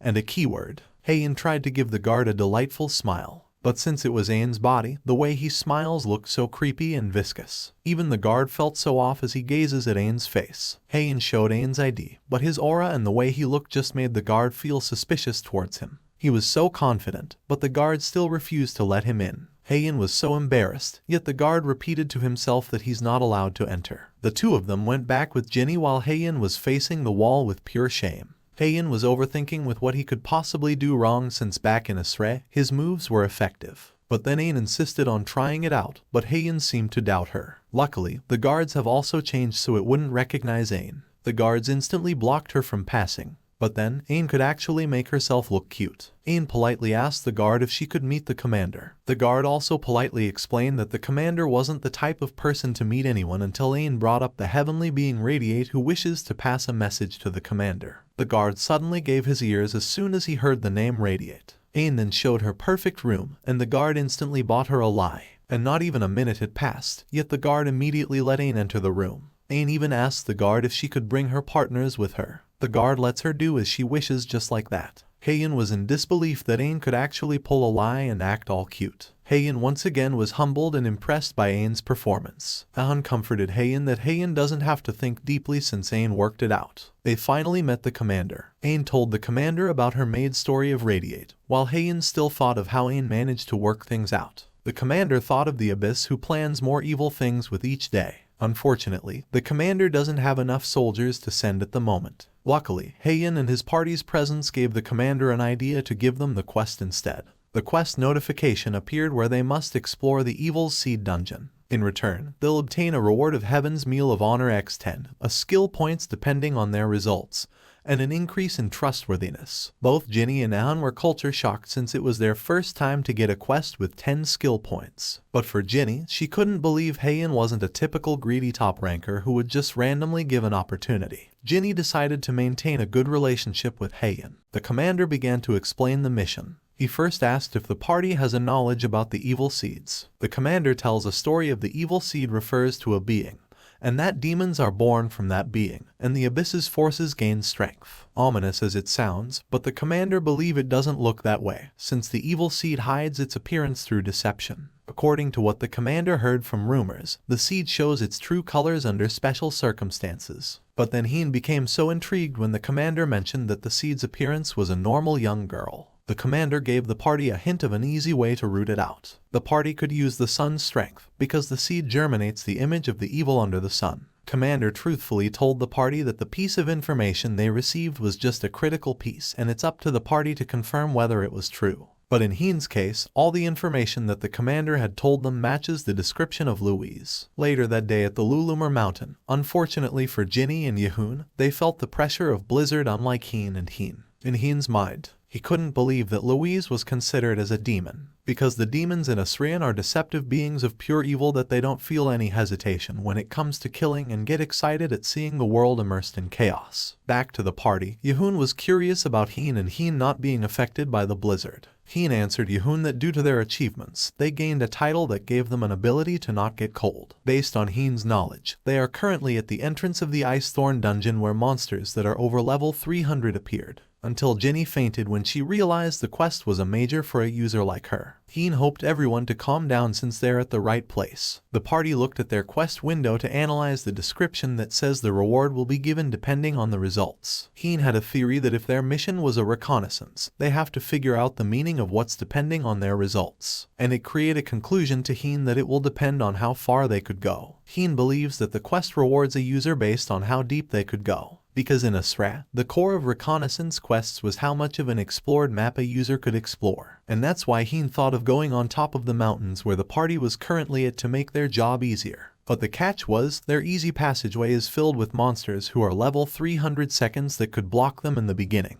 Aen then asked Aen about how much time they have left until it opened. Aen answered that they only have 10 seconds. While Ginny and Jahan were still puzzled with the situation, unfortunately Aen couldn't explain further because of the time they were trying to meet. The four of them stand still and looked at each other. The floor suddenly crumbles while Aen smiled so friendly. Aen was bored, and of course Ginny and Jahan were panicking, until the mountain created a sinkhole as their entrance. Luckily, they all landed with their feet and slide like they were skiing. Unfortunately for Ginny, she hits her face and fell. Ian picked her up and advises her to raise her agility next time to keep her balance. Ian was annoyed that she suddenly became a babysitter. Jahan tried his best to keep his balance despite getting a feeling of falling down. Jahan wanted to take a break, but Heen lectured him that it would be unethical since they must maintain their speed. As they slide away, Heen decided to take the chance of their Ling ride to answer Jahan's curiosity before. Heen admits that level 300 monsters will appear along the way, and his solution was to slide past through the monsters. And that's why the party must maintain their speed to get away. As they slide, they finally reach the exploration rate up to 16%. Heen again advises them to be cautious since it'll be more dangerous as they go down, because the monsters in their current area reacts pretty quickly. Jahan witnessed how Heen just dodged the monster like nothing happened. As Jahan looked back, he saw how gigantic the frog was, yet Heen just dodged it so easily. But then Heen also sensed something dangerous. She asked Ginny a favor to relax a bit, and all of a sudden, Heen tossed Ginny in the air while the monster attempted to attack her all at once. Heen dodged all the attacks with a poker face and instantly catch Ginny as she slid past the monster. Ginny was grateful, but Heen wishes for Ginny to be quiet so she could concentrate. Unfortunately, Jahan doesn't have a fast reflex like Heen, and Heen that a monster almost caught him. Luckily for Jahan, Heen saved him from the monster. Jahan felt so bad that Heen was caught because of him. All of a sudden, Heen disappeared from the monster's tongue. As Jahan looked back, he realized that Heen dodged the attack by using assimilation. Jahan realized that they'll be facing more challenging scenarios. Heen confirmed that they just passed through their warm-up until they finally reached the exploration rate of 42%. The journey went on, or the four of them, as they slid on the mountain. Jahan was impressed that Heen's strategy actually worked. They made less effort, yet as they go down to 30 kilometers in 12 minutes and 31 seconds, their agilities had increased. Heen was glad as he kept in touch in time and realized they were getting closer. Heen concluded that they are finally in the territory of the abyss since their atmosphere had turned red. Jahan became terrified when Heen informed his party that the color red is a warning for the four of them that they will soon enter the Icethorn Dungeon middle floor boss territory. Jahan hoped Heen had a plan since the monster was finally awakened as it sensed their presence getting closer to the territory, until it finally appeared before their eyes. Unfortunately for Jahan, since his level was nowhere near Heen, the system warned him that fighting against the named monster would be impossible for him to resist every attack. Even the energy itself won't be possible for him to resist. The rest of the party relied on Heen's wits, hoping Heen could get them out of the situation since the monster has the same speed as theirs. Heen informed his team that they must keep going since their situation will only give them a disadvantage if they fight off the monster. The party's only best way and solution was to hold out until they passed through the monster's territory. Even though their only way was to hold out, Heen still needed his party's help by ordering Jenny to use her priest-exclusive skill she called Bind. The Bind is a support ability wherein targets are connected together with Bind will be kept within a certain distance of each other. They were all lucky that Heen could predict every monster's attack since Jenny's ability would help them stay together when the monster released its power with a strong wind attribute. They all struggled with the strong wind, but Heen kept voicing out for his companions to not lose hope. And as for Jahan, he was grateful that one of his parties has a binding ability, or else he would have fallen already. Heen informed his party again to prepare for the second wave since the monster will release a much stronger wind attribute until Heen uses the effect of the Ring Executioner,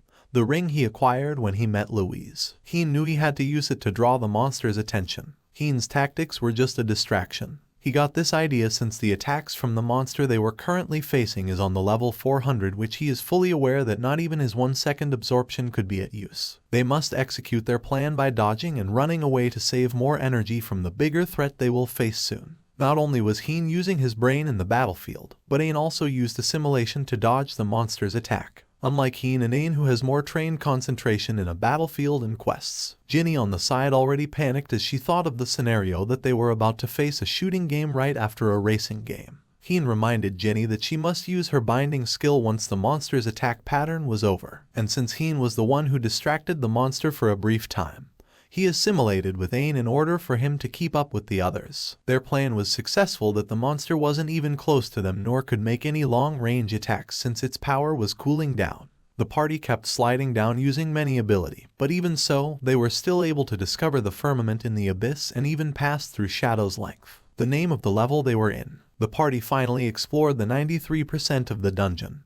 which means they were getting closer to their target. But unexpectedly, he noticed the monster coming for a close-range attack, which he thought the monster was just cooling down a seconds before. Since he sensed the monster's devious intention, he instantly responded to it by dodging a massive attack. Heen was the real MVP all the way through their journey by acting as the leader who guides his party member, and also a man who thinks of any strategies to execute a difficult situation. But just when Heen thought they were almost there at their target destination, he couldn't believe he still had to act as the leader even though they were near. Turns out, his party members slid in a wrong direction. Ahun panicked as he heard Heen's voice warning them that they just made a wrong turn.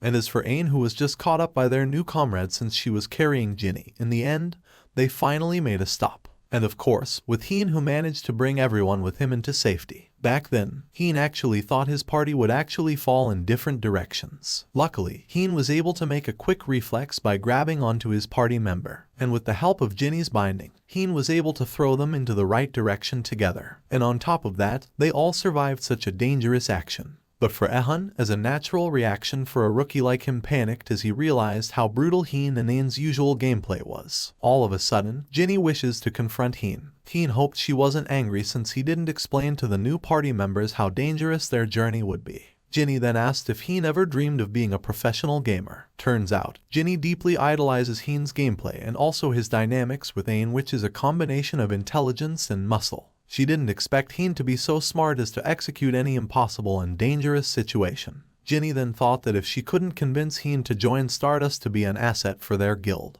then she would take the opportunity to learn from Heen. With such pure heart and inspired soul, Ginny genuinely asked Heen if he was willing to be her teacher. Heen was confused since he didn't expect for someone to admire his hard work. Ginny was persistent and hoped for Heen to agree with her offer since she was deeply fascinated with his gameplay. But Heen wasn't so sure about the offer since he was not that close to Ginny yet. Ginny was desperate to get better at her gameplay as that she was willing to pay Heen any valid amount she has. On the other hand, Ain was glad that Ginny didn't ask her to be a teacher since she doesn't have the brains like Heen. Heen suddenly thought of a scenario whether he would get any benefits or none, since even though he might get paid, teaching basics would take a lot of time. Suddenly, Heen became a business-minded man. But in the end, Heen agreed to be Ginny's teacher, but he has a few conditions for her. First, Ginny must show her status window in order for Heen to judge her ability and think of a way to teach his students. And the other condition was Ginny must help Heen if ever he asked for help. The help could be with completing a quest or even fighting against a user. Heen hoped Ginny's okay with his negotiation because of the outcomes of his idea where Ginny could be a professional gamer could benefit him a lot, and especially for Ginny's state, of course. But not even a minute had passed and Ginny instantly agreed with Heen's offer because in Ginny's perspective, being taught by a top-ranker gamer was a privilege. Since Ginny took a shot and was now an official student of Heen, Yehun also thought of making himself Heen's student as well. Ginny and Yehun in the background was having a brief celebration with a dumbfounded Aim, while Heen smirked like a villain as he thought of the future of his gaming career. After their negotiation, the party went further until the place got hotter, until they finally explored the 99% of the dungeon, meaning they are near their target place, because in front of them was the Evil Sea Dungeon's Door of the Dead. Not only had they the right place, but they also noticed the terrifying dried-up corpses displayed on the door. The party felt like they were about to get sick with the gory visual, except Heen, who had deja vu with her experience back in Asura Online. But Heen remembered clearing the same quest in Asura all alone. Heen was offended since her memory was crystal clear that she cleared the quest with Heen. Heen felt like Heen would throw a punch anytime due to his bad memory. Heen recalled that in front of the door, they will face a mid-ranking boss like how they played in Asura Online. But Heen had to be careful since due to his recent experience, some features in Asura Online was different from Asura, just like the time he met an NPC Louise and the existence of a new map called the Symmetrical World. Heen thought of the situation carefully where things might surprise him a minute he let down his guard, though he believed he might get an important hint that could connect things based on his gaming experiences. While Heen tried to connect the dots, Yehun already felt uneasy since he was fully aware they are currently facing the final boss area. Luckily, Ginny has knowledge about the final boss, which is known to be Betty, a humanoid bat-type monster that uses magic. She also recalled Betty as someone known as the Batwoman back in Asura Online. Based on Ginny's knowledge, Betty is a level 200 named boss. Chills were sent down on Ginny and Yehun's spine, even though it was their fault they got scared when Ginny recalled the monster to be so vicious and difficult. The rookies were terrified and hoped Heen had a plan. but Heen assured that they would execute the plan at ease since the monster they faced before when they were sliding down was at level 400. Yet they survived. The rookies finally felt relieved that they have a smart leader in their party. Heen gave the rookies a reassuring smile that could comfort them that nothing wrong will happen since Heen are a much experienced gamers. The gameplay will go smoothly as long as they all follow Heen's plan. Heen lead the way to a burning hot path. While Heen was amazed with the game's structure, Yehun was suffering from the hot temperature. And because of the game's sensory synchronization feature, they really felt like they were in hell. All of a sudden, Ain noticed something unusual in the lava. They all panicked since the lava was rising. Luckily, Heen was certain that the rising of the lava was just temporary after the fight with the named monster was over. As they went further, their path was blocked. The party instantly prepared like they knew the boss would appear soon. Heen informed his party members to get ready since the monster had just made its entrance. And finally, Betty the named monster made a flashy arrival. The rookies were already pressured only with a glimpse of the monster. Betty, the final boss in the dungeon's evil seed that looked like a fox bat. Betty is also known as the Area Guardian with a level of 235. A huge scary aura was released as soon as Betty said her dialogue. The system gave each player a notification that Betty was trying to intimidate them, which they could feel since the game has its realistic features. Even Heen and Ain, who had more experience, were intimidated and felt the goosebumps as Betty speaks. After Betty's speech, it was their cue to get started and ordered Jenny to take the lead. Jenny didn't expect that a priest like her would actually take the lead. But of course, the reason for that was Heen knew that Betty's scariest skill called the rear leap is that she could instantly teleport to the target's back and smash them using her tail. And the best lineup was to put the weakest in front. Heen was also aware that with their current level, they won't be able to dodge nor block it. What Betty didn't know was that she just targeted the strongest one. Heen smirked when he realized Betty just took the bait and assimilated with Ain. Betty misses her attack when Heen suddenly assimilated. Betty was deeply disappointed that her opponent just outsmarted her. After Betty went to a close-range attack, it was Jenny's cue to tie up Betty with chains with the help of her magic. After Betty was tied up, it was time for the fighters in the party to make the move, which was Ain and Ehun. Ehun was the first one to attack. Ehun was able to give Betty a critical hit which made their enemy lose consciousness for a brief moment. After Ehun, it was Ain's turn to attack. Though Heen insisted on helping, Ain assures that she could handle the fight on her own. Betty was in agony as she felt Ain's fist. Betty knew she was going to be defeated. She was furious that she was able to break through Jenny's binding. Jenny was affected since her magic was broken by a vicious creature. Until Betty disappeared and Heen instantly called Jenny to go front since Betty's pattern will repeat. The body rearranged their lineup since Betty is ready for a second attack, but more furious due to a humiliating strategy of her opponent. Betty was pissed off and more bloodthirsty than ever, but for her second attack, she swore that she'll blow everyone away with her hot wind attribute power. Jenny panicked because Betty changed her attacking pattern, while Ain was thrilled to see what was coming for them. And as for Ehun, his mind was jumbled about how he could defend himself while Heen on the back reminded his team to remain their formation. The party was lucky to have Heen not just because he is a leader, but also, he memorized most of Betty's patterns that would easily be defeated as long as they follow Heen's plans. Betty was raging like she felt her opponent was underestimating her, while Jenny hoped they could annihilate Betty's rampage. Since Betty's wind gotten much stronger, Heen instructed Jenny to use her binding magic. Heen noticed that Betty's intention was to blow them all the way to the lava. Luckily, Jenny's binding magic was used to hold them all together and made them stay at their. Heen also noticed that Betty's pattern was that she always attacks on her rear. So as soon as Betty's wind power came to an end, it was time for the party to make a move for their next attack. Until Heen was caught in Betty's eyes, which was a distraction to prevent Betty from attacking his team. But as soon as Betty got closer to Heen,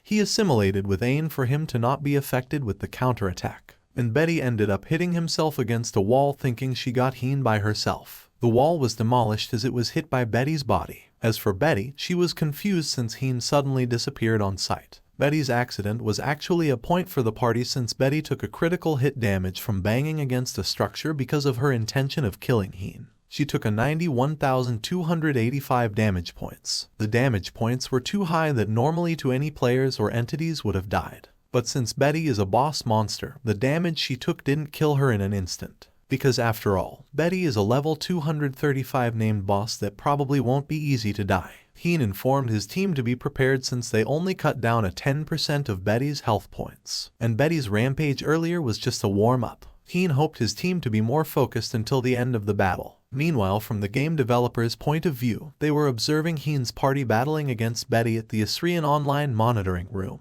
The watchers were mesmerized because of Hein's intelligence and strategies being effective to neutralize Betty. The watcher knew Hein is unique unlike players across the globe. Just when Hein and his party were about to succeed, some error happened inside the game. The game developers went to look for the error thinking it was just a bug. But as they looked further, the error wasn't a bug and they discovered that there was a transcendent who got involved in a fight. The game developers knew it would give Hein and his party a hard time since a transcendent or artificial intelligence who has free will. The game developers couldn't explain the situation since transcendent don't usually interfere with a user in such a way. Back to the party's situation. Betty was already struggling since Hein and the rest kept outsmarting her. Betty's blood splattered all over the place until she finally couldn't move. Hein felt like something bad was going to happen, because Betty's health points were already empty, yet no sign of death was seen. Hein concluded that they would go for another phase or another monster since Betty was not declared defeated. Until the woman from the Darkness Guild appeared out of the blue. It was Mayday. Hein noticed that her presence might have intertwined with their quest. They were all shocked as they witnessed Mayday being absorbed by Betty's body. But Ayn was even more shocked since she is aware that Mayday just assimilated with Betty just like the skill that her and Hein usually use. The rookies panicked because right after Mayday assimilated with Betty, Betty's defeated body was revived.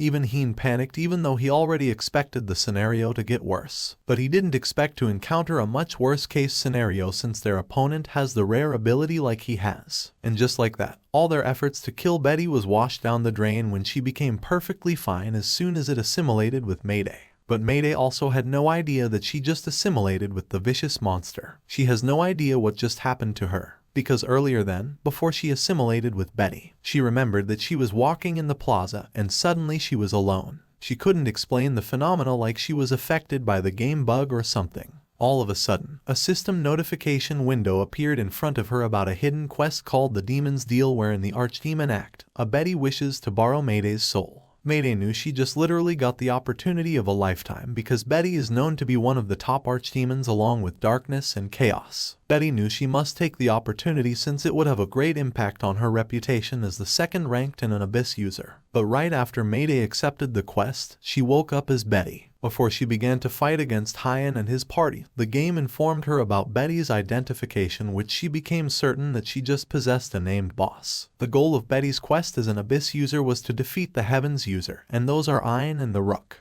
But Mayday most likely had no idea that Hein was also an Abyss user. Mayday analyzes her opponents first, and to her surprise, she saw Ein, which she have hated due to her arrogant behavior in the past. Mayday became more pumped up since not only was she mad at Ein, but she was also using an archdemon's body which could make her stronger on the battlefield. Mayday knew she had a 100% chance of winning. Mayday decided to avenge her guild from Ein, who humiliated them twice. Mayday was furious and swore to make Ein pay, especially their interaction in the Count's quest where hundreds of players and guilds fought against Hein and Ein in the shrine.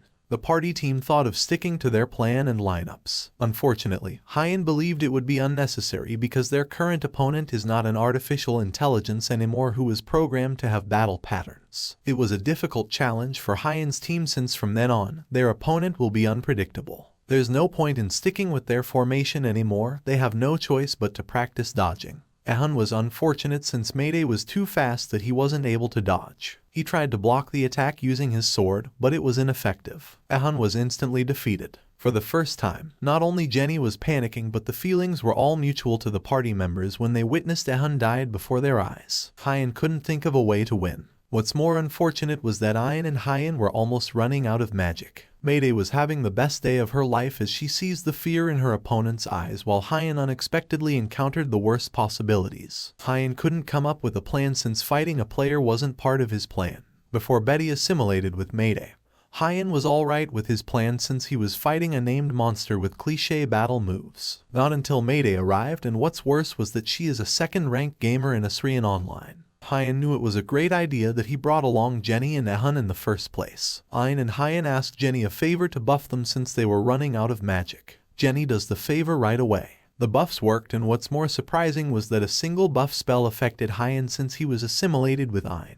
Ayn and Hyan health points increased, especially their mana and their damage output. It's like the powers they stored before had recovered. Meanwhile, from Mayday's perspective, she realized Ayn was buffed because of Jenny, and since she was an asset, Mayday targeted Jenny first. Unfortunately, Jenny had died. Hyan felt bad that they had nothing to do to save Jenny and more like they used her as their bait right after they were buffed. Ayn was excited to finally use her ultimate. After Mayday saw the smirk on Ayn's face, she knew everything's going down. Hyan advised Ayn to watch out for Mayday or Betty's tail since it was the creature's deadly weapon, and it also has a fast speed. Ayn finally used her ultimate awakening skill with an intimidating name called Prepared for Extinction. It was a powerful ability wherein most of her stats will be steady with a cooldown time of 24 hours. Shortly after a while, the battle went on. The dungeon was slowly falling apart since it was a battle of two monstrous beings. Even though the two of them were equal, the only difference was that Mayday was the only one struggling to keep up with her powerful enemy. Mayday was already irritated with her opponent since Ayn is an abnormal and sadistic player. No matter what efforts Mayday has to show, somehow Ayn still managed to dodge. Hyan complimented Ayn and hoped she could be consistent and unpredictable until Mayday became tired.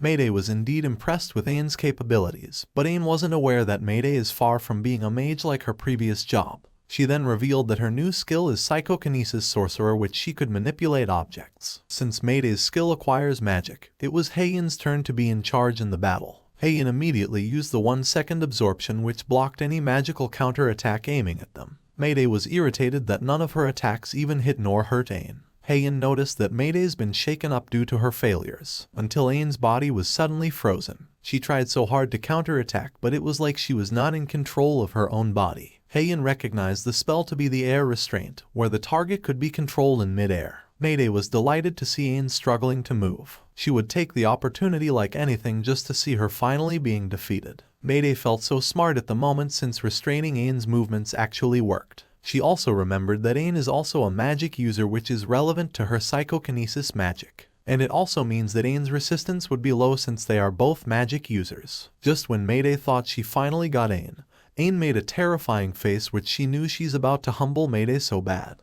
Mayday was dumbfounded when Ayn managed to move on and scathed her. She couldn't explain nor think of any logic how Ayn moved. Mayday was irritated again since she kept losing against Ayn. Mayday was scathed while on the other hand, Ayn was perfectly fine and freed from the psychokinesis power. Turns out, Ayn was freed because of the strategy of no other than Hyan. Hyan believed that psychokinesis might be a bothersome power, but since he thought more about it, he had come up with ways to break through from it. Based on Hyan's knowledge, a psychokinesis sorcerer's air restraint is a skill that lets a user hold weak or light thing. But Hyan had a logic that if the user's target, which was Ayn, passes a certain speed threshold, she could break through the magic. In Ayn's case, Mayday only grabbed Ayn's claws, which she thought was Ayn's only biggest weapon.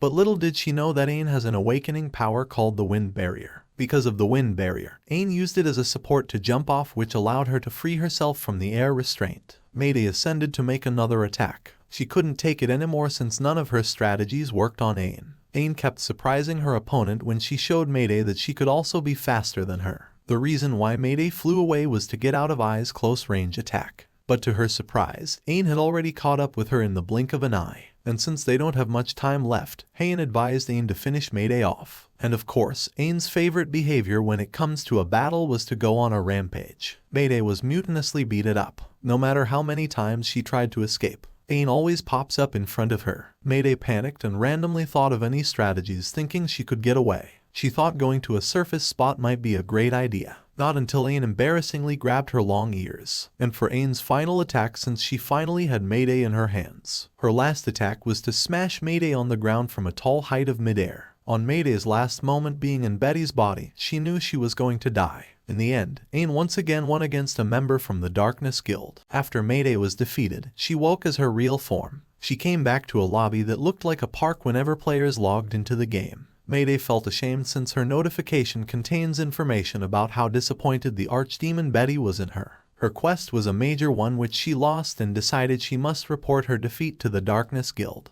After a while, in the Darkness Guild they all reviewed Ayn's battle methods, which they recognized since it was the same moves she used in the Count's quest. They were all terrified since Ayn's ultimate seemed to surpass a stage 4. XL revealed that he had gathered information from Exasrap players, which they all stated that it was indeed difficult to play an awakening quest. They also concluded that a player only has a stage 3 limit, and that most players only got to a second stage and those who reached the fourth couldn't manage to complete it. XL, who had grown fond of Ains before, was threatened since she was able to beat a named boss at level 235 considering that her level wasn't even that high. Until it finally hit XL that back then, Ains actually completed the Awakening quest.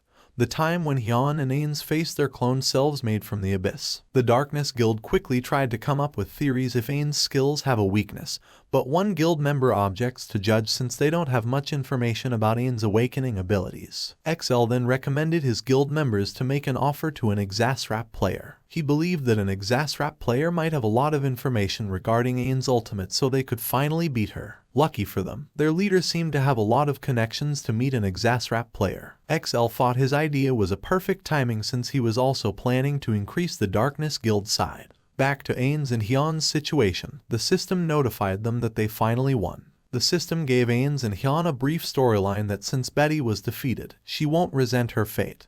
Betty will reincarnate again and defend the dungeon until the end of time. And since Ains and Hyun were the first players to defeat Betty, their vitality had increased.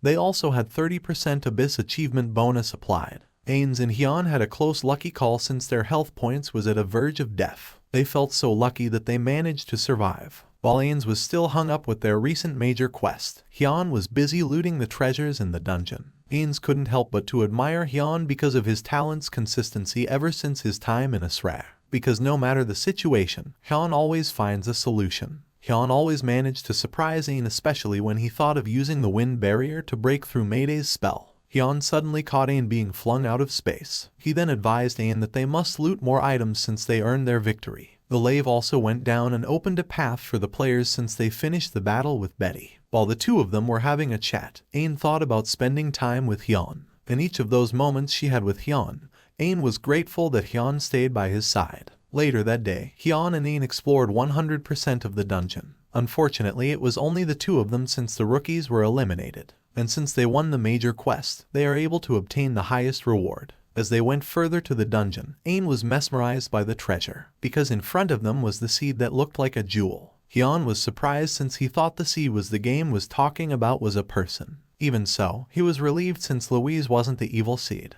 While Hyun thought of Louise, Ain was distracted by the beauty of their treasure and thought of all of a sudden.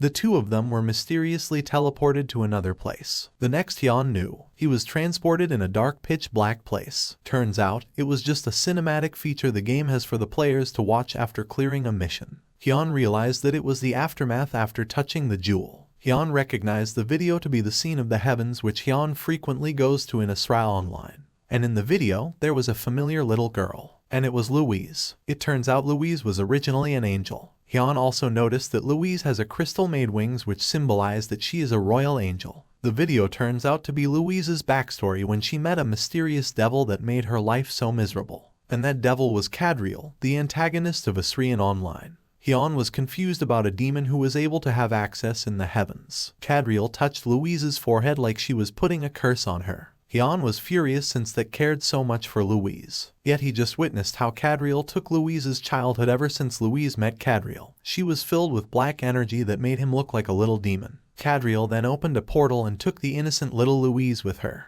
Hyun hated everything he saw in the video since he was aware how genuinely innocent Louise was. Hyun wondered why the game would play Louise's backstory at the end of battle with Betty. Hyun began overthinking about what was Cadriel's intention towards Louise and why she would target a child, until he heard Ain's voice to snap him back to reality. Ain was concerned since Hyun looked uneasy with the cinematic video they just had watched. Ain noticed that Hyun must have a clue about the video since she has no idea. Hyun was still hung up from the video, but he promised Ain that he'd explain the full details once he organized his thoughts, until Hyun noticed a necklace laying on the ground that appeared all of a sudden. Hyun became more uneasy and became more worried about Louise since he was familiarized with the necklace. Hyun was certain that it belonged to the NPC he cared about, but the necklace was revealed to be just an accessory that could be sold. But Hyun doesn't care about making money and was just concerned since Louise's belongings appeared in front of him all of a sudden like it was a secret message for him. After their adventure in the dungeon, Ain and Hyun were approached by the Knight Commander. They were congratulated because of their success, and even the Knight Commander Ali had grown affection towards them. The two of them obviously gained a lot of points in their stats, but Ayn couldn't help but to look at Hyun, who seemed unpleasant. After their success, the two of them were escorted out of the castle and were promised that the commander would be at help if they needed anything. Hyun was still a downer since the video they watched wasn't even a full detail nor a clue to find Louise. Hyun kept spacing out until Ayn tried to talk to her by changing the subject about the clothes they found in the dungeon. Ayn reminded Hyun that he actually planned to wear the clothes that Betty dropped after the fight. The clothes was called the robe of the robe has a strong power hidden within that also has a 97% defense. The two of them tried to admire the robe, but Hyun seemed to be not so interested in it. Ayn then wondered if Hyun wishes to dispose of his clothes since he got a new pair which is stronger than what he has recently. And since Hyun wanted to change his clothing, he decided to lend the old ones to Ayn. Hyun wore the robe and it made him look like a noble prince. Hyun suddenly remembered the incident where Mayday assimilated Betty. He also remembered that he acquired the assimilating ability right after defeating a named boss. It all makes sense to Hyun that most of his powers might have something to do with the abyss. While Ayn was acting like a child who plays with Hyun's old clothes, Hyun realized that his robe's abilities might be really special since it requires his prayer attribute to reach level 6. Later that day, Hyun decided to visit a church. The church was called the Empire's Temple, Grand Chapel. Hyun gave it a shot and prayed to see if it would increase his prayer attribute. Though it was strange since no matter how hard he tries, the proficiency has not been increasing, unlike his experience in Twiglight when he prayed and met Louise. Hyun tried to recall the knowledge he had learned. He remembered how to emphasize a transcendence with which he must lower his consciousness and feel the traces of a transcendent, until he realized that since Louise was an angel, that could mean that she was also a transcendent. After his sudden realization, the system magically made Hyun's proficiency of prey increased. Since his prey proficiency increased to level 4 when he thought of Louise, he became more certain that Louise might be connected to the recent phenomena. He decided that he would just think of Louise as he prays until his proficiency reached the certain level he needed.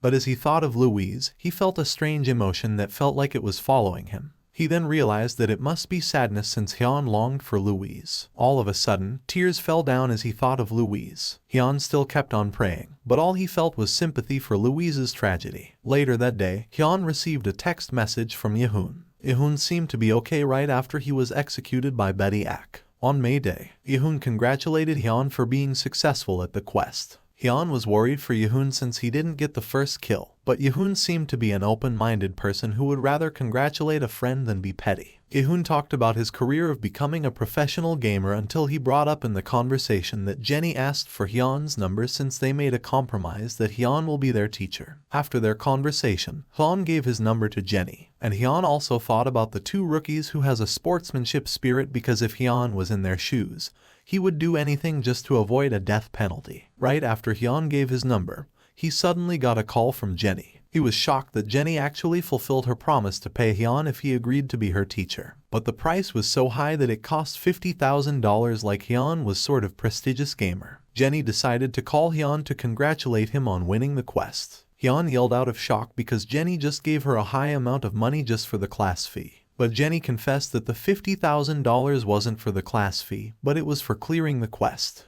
Hyun felt like his sense of reality was breaking, even though Jenny's reason was pretty valid. Because Jenny actually asked some pro players and them all told Jenny that skill points are actually pretty worthy. And she decided that Hyun deserved that amount after his success on Major Quest. Hyun never expected to get paid such an amount, like he was a CO or something. Jenny also promised that Hyun will get paid more in the future as long as he kept clearing Major Quest. Deep down, Jenny was aware that Hyun had no idea how worthy the items are, especially the skill points in a popular game on the outside world. Jenny just wanted to make Hyun realize that his talent made him such an important person.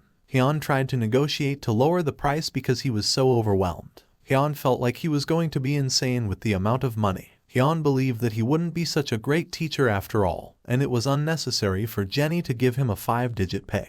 Hyun wondered if Jenny was trying to bribe him or just desperately just wanted to give him some money. Hyun wondered if he should think of Asrian Online different from Asra that was labeled as the failed game. And Hyun also realized that some gamers really sell their items for a lot of money even though the items were bad. Not only are items being the reason why some gamers are getting rich, they also gain some profit for being a ranker and appearing on television or advertisements. Hyun finally realized that the game he played for entertainment could also serve as capitalism. Hyun had an identity crisis as a gamer. In the end, he decided to be more confident since he is the first-ranked gamer of Asra Online. The next day, Yeon meets up with Hyun for their class. But as the three walked together at the Knights Hall, Middle Hall, Yeon was conscious because they were the center of attention. Hyun just told the two rookies to relax since they had just gained popularity from clearing the Knights Commander's quest. They even got a lot of respect as the Knights gave them a salutation since they are the first users to face Betty. Jenny was amazed by Hyun, but Hyun believed that their victory must be for each of their team who helped and contributed, until the three of them finally reached their destination. The two rookies were mesmerized since their whereabouts was made out of marble even though it was just a gymnasium for them. The reason why the gymnasium was covered in marble is because it has magic in it so that no attack would scratch the place. Though the place was actually built for the Knights, due to Han's recent reputation, he gained the privilege to have access to the gymnasium. Hyun's class finally started. Deep down, Hyun just wanted to return the favor since he is aware that the two rookies have genuine intentions. Hyun believed that the two rookies deserved it and he as a teacher will do his best even though his first lesson was the basics. Hyun spent his day teaching Yeon and Jenny the basics of in-game activities that couldn't be done in real life. He patiently explained game mechanics and unique skills needed to succeed. He explained that if they managed to raise their agility stat to 50, they could achieve an impressive feat within the game like running a distance of 100 meters in just 5 seconds. Indeed, Hyun emphasized to Jenny and Yeon that mastering the skill of running at such incredible speed would provide them with a significant advantage in combat situations. Hyun offered crucial piece of advice to achieve the incredible speed and agility required to run so fast in the game. They would need to let go of their real-life sense of balance and rely solely on their thoughts and intentions. Hyun decided to demonstrate what it would look like if they could indeed run at an astonishing speed. Hyun effortlessly outmaneuvering an overwhelming and outnumbered group of opponents all by himself. Jenny and Yeon watched in sheer astonishment as Hyun's performance unfolded before their eyes. What added to the astonishment was Hyun's exceptional precision during the training session. Not only did he display remarkable agility, but he also demonstrated incredible accuracy. Hyun drew a comparison to explain his mindset during their training. He likened it to the way a person thinks about a sentence while typing. Yeon, inspired by Hyun's demonstration, decided to give it a try himself. However, as he attempted to move at the high speed required, he encountered a challenge. Maintaining his balance at such a rapid pace proved to be quite difficult. Learning from their experiences, Jenny and Yeon realized the importance of taking notes on all the valuable tips and guidance that Hyun had shared with them. As Jenny and Yeon attempted to imitate Hyun's movements and techniques under his guidance, they encountered considerable challenges. Observing Jenny's efforts, Hyun provided valuable advice based on her character's role as a priest. He emphasized the importance of having a degree of agility, even for a priest, to enhance her survivability in the game. Yeon couldn't help but notice an interesting pattern in Yeon's performance. On his first attempt, Yeon seemed to be doing quite well, but on the second try, he consistently faced difficulties. Hyun realized that Yeon was essentially imitating Ain's gameplay style. Despite Yeon and Jenny's initial struggles, Hyun had unwavering faith in their potential for improvement. He recognized their experience as professional gamers and knew that their dedication and skills would eventually shine through. While Jenny and Yeon continued to their best efforts during their training sessions, Hyun wisely took the opportunity to work on his own skills to increase his proficiency in the skill of praying. While Hyun was occupied with his training and skill development, Ain took a moment to reach out through chat. She was eager to embark on a quest together with Hyun. Feeling a sense of accomplishment in today's training session with Jenny and Yeon, Hyun decided it was time to wrap things up and turned his attention to Ain's invitation for a quest. Back in the real world, Hyun returned to his apartment. Hyun was genuinely shocked when he received a message from Jenny, which included a significant sum of $3,000. He was touched by the gesture but couldn't help but feel a sense of unease. He began to overthink, questioning whether his teaching methods had been appropriate, or if he had inadvertently conveyed the wrong impression. From Jenny's perspective, she held a strong belief that high-quality classes and training should not be free. A week later, the training sessions for Jenny and Yeon resumed. Yeon, in particular, showed significant improvement compared to their previous attempts. Yeon's determination and hard work had paid off, and he successfully imitated Hyun's demonstration just as he had aimed to do. Yeon couldn't contain his disbelief and joy at his newfound success. Hyun couldn't have been prouder of his pupil, Yeon, seeing Yeon's progress and the skills he had acquired through their training. Yeon's feelings of self-doubt and his belief that his performance wasn't sufficient weighed on his mind. Even though he had made significant progress, Hyun was genuinely pleased with his decision to place faith in Yehun and Jenny as vast learners, even though his lessons had started with the basics. Hyun held a strong belief that if Jenny and Yehun remained consistent in their efforts and dedication, they had a real chance of advancing to a level where they could unlock and awaken new skills, just as he and Ain had done. At this point, Hyun believed that he had taught Jenny and Yehun all he could for the time being. He decided to take some time for himself on increasing his proficiency rate and the skill of praying. To Hyun's surprise and delight, his dedication to improving his proficiency in praying had paid off. He achieved a proficiency rate of 100%, indicating mastery in this skill, and had reached level 6 in his pray stats. Hyun couldn't contain his fascination and excitement as he realized that his newfound mastery in praying had unlocked the seal on the robe of the praying priest. As Hyun examined the information, he was utterly astonished by its attributes. It now unlocked and at its full potential, possessed the remarkable ability of granting invincibility to its wearer. But whenever Hyun used an assimilation skill while wearing the robe, the skill's effects would be applied to his target, but with an added cooldown of 24 hours. Despite the incredible power of the robe of the praying priest and the newfound abilities it granted him, Hyun remained humble and aware of the need for further understanding. Hyun's intrigue grew even further as he learned that once he reached level 9, additional extra abilities would be unlocked, further enhancing the robe's capabilities. Jenny and Yehun, deeply engrossed in their training, were startled when they noticed Hyun's sudden reaction due to the robe having a lot of mysteries. Hyun decided to take some well-deserved time to unwind and reflect on the month of intensive practice with his newly acquired skills. Hyun decided to take a more relaxed approach for the time being. He recognized the importance of not overwhelming himself with too much stress and anticipation. Hyun was shocked as he received another generous class fee of $3,000 from Jenny. This unexpected act of kindness left him deeply puzzled. Hyun's mind was consumed by questions and doubts as he wondered if his classes were truly of such high quality that they warranted payment. Just as Hyun was savoring his moments of solitude and introspection, Ain suddenly appeared, breaking the tranquility of his alone time. Hyun couldn't help but express his curiosity about why Ain had seemingly appeared out of wrong with him, since Ain was too young for her to know things that had something to do with money. As Hyun engaged in the conversation with Ain,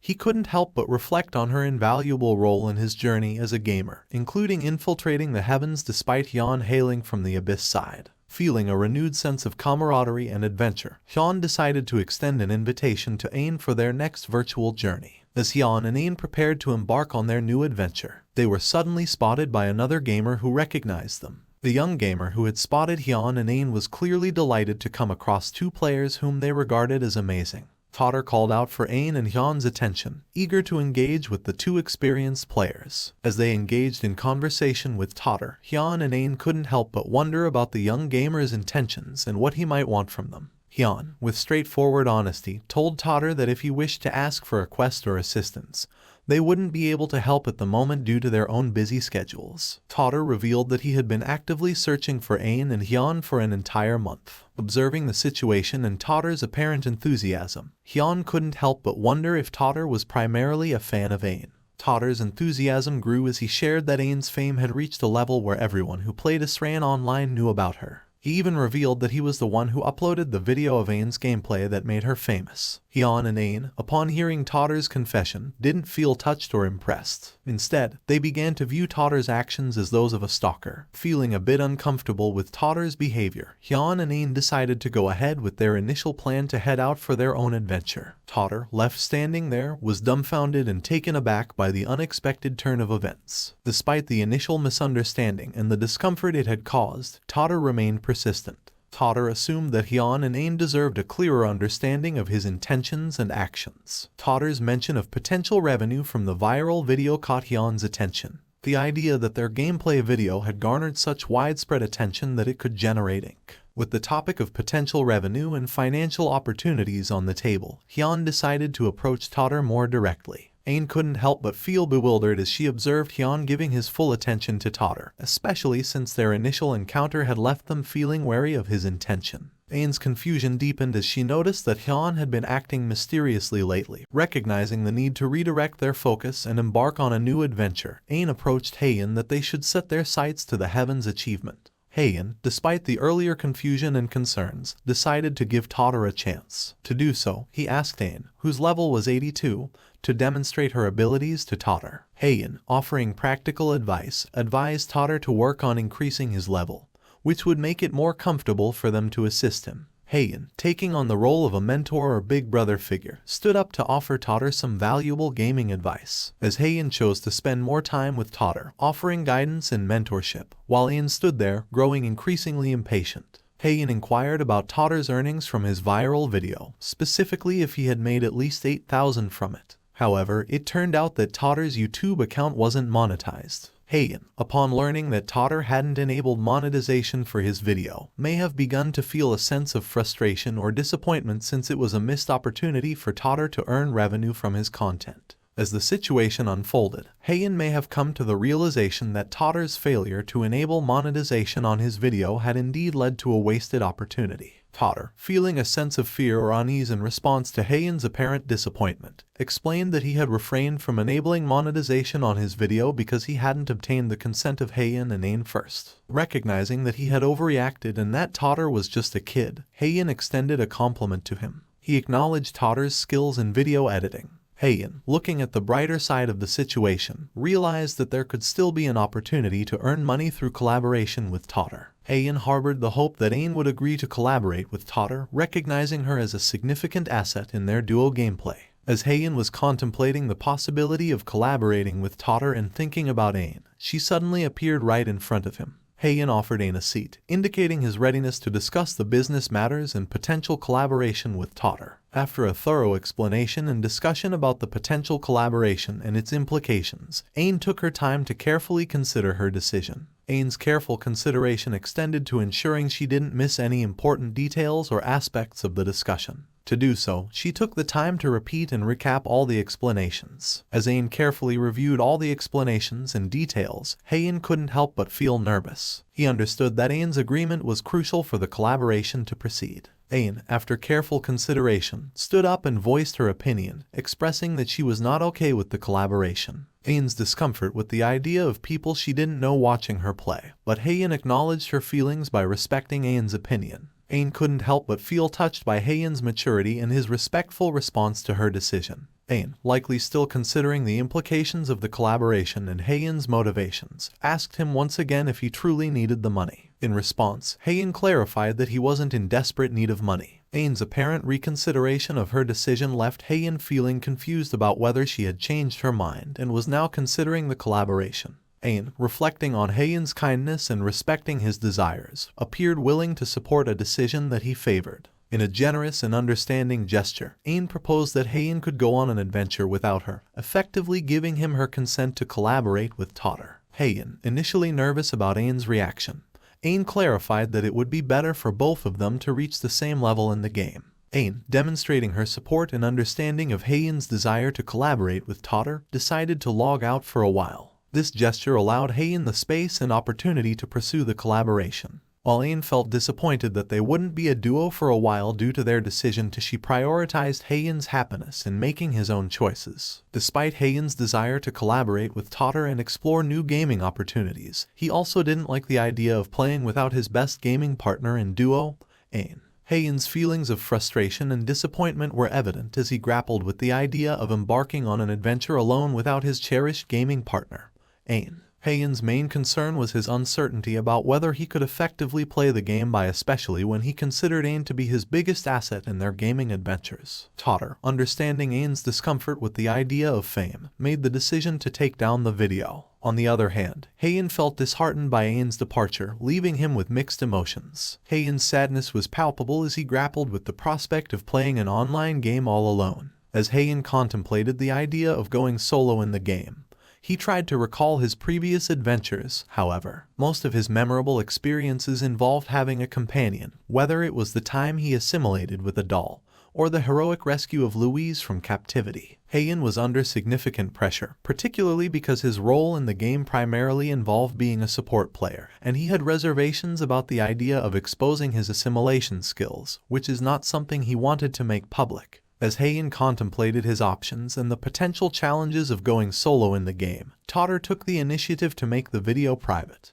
Heian, after some contemplation, decided to reach out to Totter. Heian, though feeling uncomfortable with the situation, made an effort to reassure Totter that he didn't have to worry. Heian, in an effort to ease any concerns Totter might have, clarified that he wouldn't sue Totter for uploading their gameplay. However, the mention of the word sue seemed to have startled Totter. Totter became even more apprehensive when Heian suddenly asked him to keep a secret. Heian and Totter embarked on an adventure at the Novice Necromancer's dungeon, but Totter couldn't help feeling nervous in such an eerie and unsettling environment. In the absence of Ein, Heian considered teaming up with Totter as his duo for the adventure. This decision aimed to make Totter's video recording more worthwhile. Despite Heian using the assimilation skill with Totter and being right beside him, Totter couldn't help but feel incredibly scared for his life. Heian, despite Totter's initial fear and anxiety, placed his faith in their partnership as they worked together in the dungeon. He held the hope that Totter would gradually adapt and learn from their shared experiences. Heian understood that Totter was not the type of kid to betray his trust or reveal their shared experiences. However, he also recognized that Totter was feeling overwhelmed and pressured to keep up with him. Upon observing Totter's personal data, which indicated that he was at level 59 with a character class of Thief,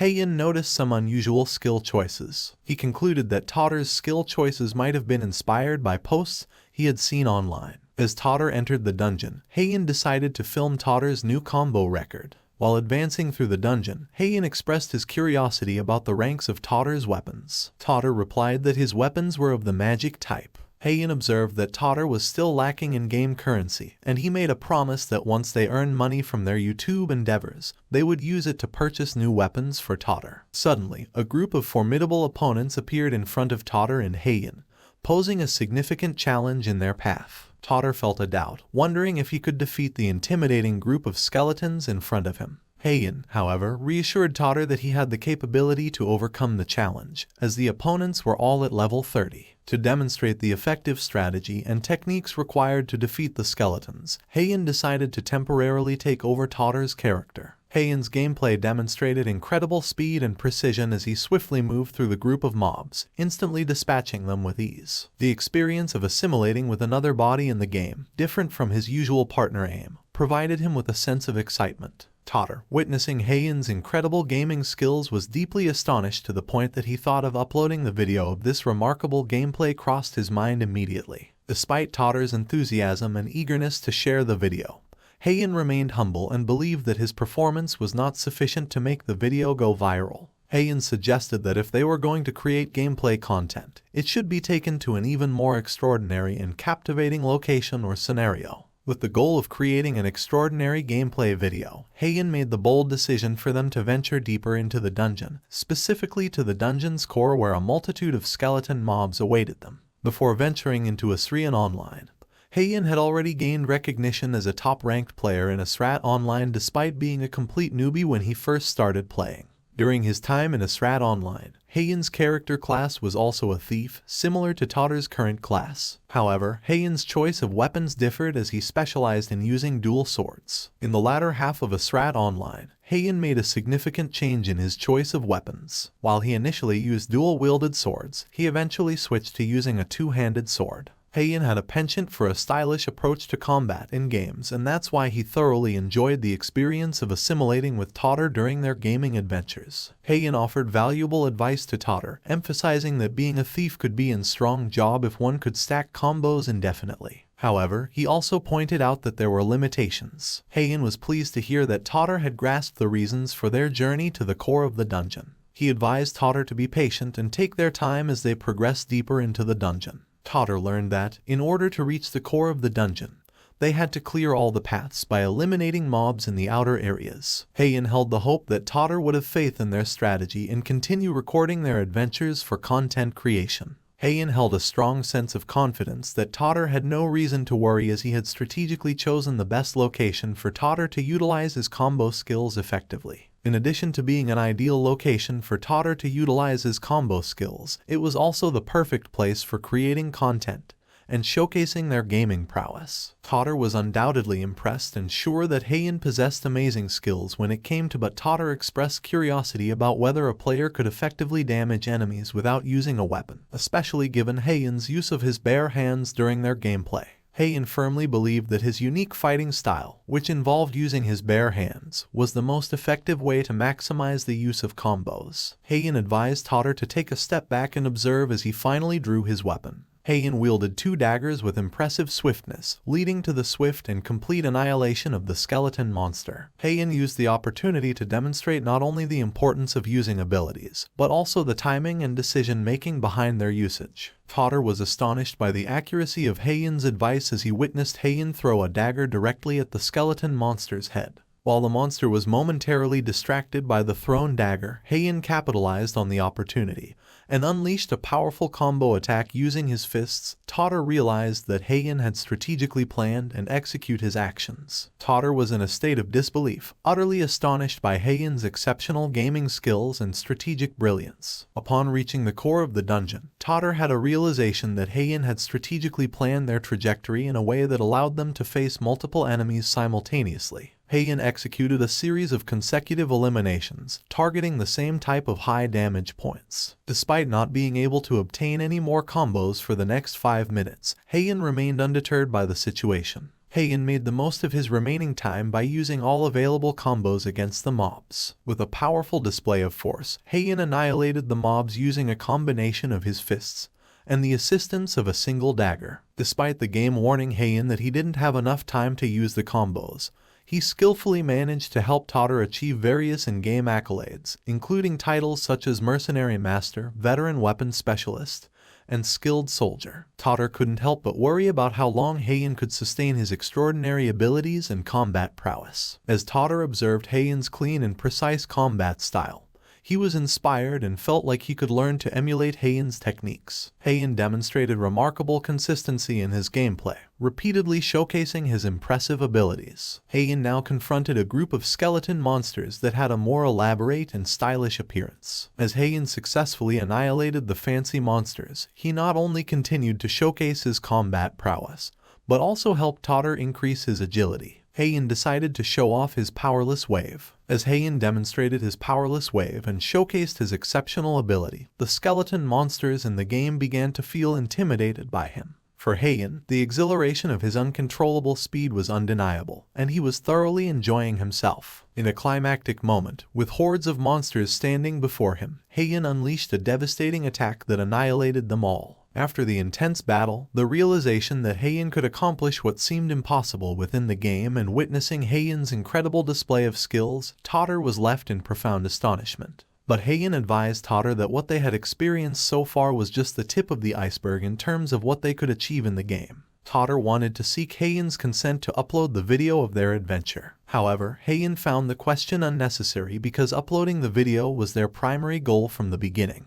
Heian felt a deep sense of gratitude for the full impact of the combo skill, which allowed him to eliminate all the enemies with a single, devastating hit. Todder had reached a point where he no longer cared about the potential monetary gains from exploiting Heian's incredible methods and capabilities. Heian, in contrast to Todder's concerns, was perfectly fine with the idea of Todder emulating his gaming techniques and strategies. Heian held the belief that some people lacked the understanding of gaming mechanics because those who struggled to grasp the basics would find it challenging to replicate his gameplay style and strategies. Heian's belief that the combo skill was particularly challenging to master unless facing undead opponents resonated with Todder as they navigated the dungeon. Heian disclosed that the dungeon they were exploring had become his personal hunting ground, which explained his mastery of the area. Todder had a sudden realization that Heian's exceptional gaming skills in Asrian Online were likely attributed to his prior experiences in Asra Online.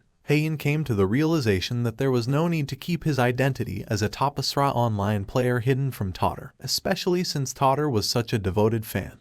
Heian, realizing that transparency was key in their collaboration, decided to discuss the details of how they would share the revenue generated from the content they were planning in their discussion about revenue sharing. Heian proposed a fair and equitable distribution of the earnings from their content. However, Todder surprised Heian by insisting that Heian should keep all the revenue. Todder believed that the assistance Heian provided in increasing his level and achievements within the game was already a significant contribution. Heian was profoundly touched by Todder's selflessness and kindness. Despite Todder's insistence that he didn't need a share of the revenue, Heian decided to give him 10% as of appreciation for his kindness. In the real world, a gamer who was friends with Totter became curious about his recent activities. Arneng, who had been in the same guild as Totter in the past, was excited to hear about Totter's gaming experience with Heian. Totter happily shared with Arneng that Heian and Ain were good people with unique personalities. Arneng expressed pride in Totter for having the opportunity to play with such amazing people. Arneng recognized Heian's selflessness for giving Totter 10% of the revenue.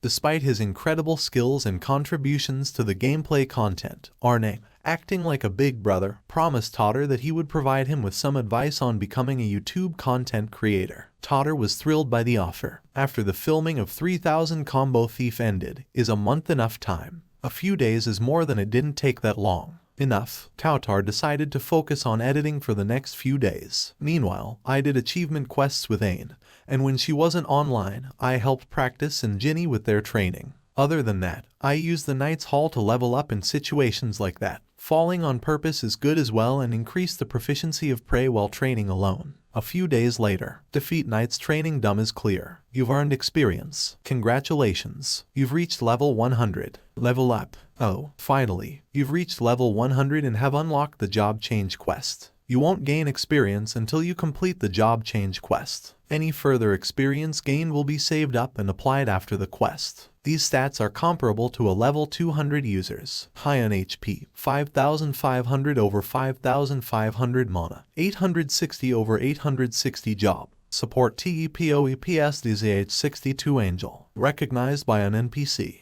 Rather than being recognized by a human, maybe getting recognized by an angel is a way. Now that I think about it, I think Louise might be an angel. No, I don't know how strong Louise is or when I'll be able to meet her. Recognize. I don't know what that is. 77. I don't know what that is. That's not a being can meet at this level. Even if it isn't a transcendent being.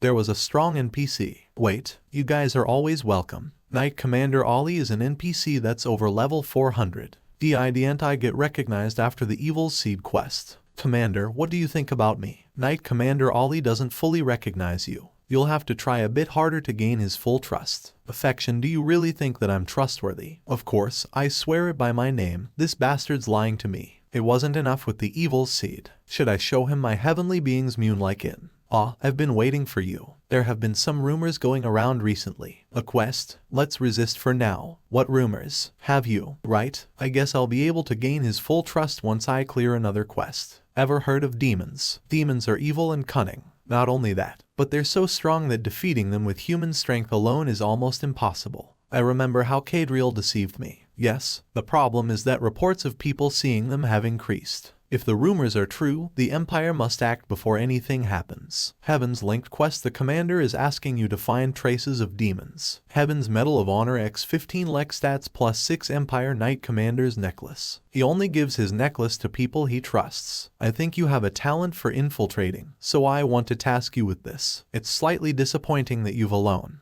Just slightly right. Yes, understood. I'll do it. Take this. It will be helpful. If you think it will be hard, you can take someone else. Thanks for your consideration. His attitude is strange, but clearing this and obtaining his recognition is the best possible outcome for my job change quest. If it's a hidden quest, I think it will take a lot of time. I should meet with Totter and finish talking about YouTube before I go. Did you upload the video? Really? Let's see it. Whoa, it looks like a movie. The video is in foreign language. Over here. Yes, I finished editing and just uploaded it. What? It's because of Asrian's translation option. I didn't think you were a foreigner. Where is first part? It's only showing everything from 1000 combos onward. Why? I deleted that on purpose, because that's the part that will make people most curious. Who's this? Where's the first part of the video? Was 1000 combos even achievable? With good characters, specs, and physical control, it's theoretically possible. I sent this a damage anyone can get if you reach 1000 combos with trance. So how do you even stack 1000? Wall crazy. How did he surpass 1000 combos? Past 300, no matter how much I tried. Give us the first part. How did he stack so many combos? He's doing as I taught him. See the comments. I sent this fake. If we upload the first part later on, that will also attract a lot of views. Totter is in the 3rd year of middle school, right? He's more talented in channel management and video editing than I thought. What if I take him to the Knight Commander's quest? The view count will get huge soon. If we do a quest together and upload that, I'm sure something cool will happen. Good job, Tautar. The video is better than I expected, so I was thinking of compensating you. Why don't you do a hidden quest with me? We could also take this opportunity to film.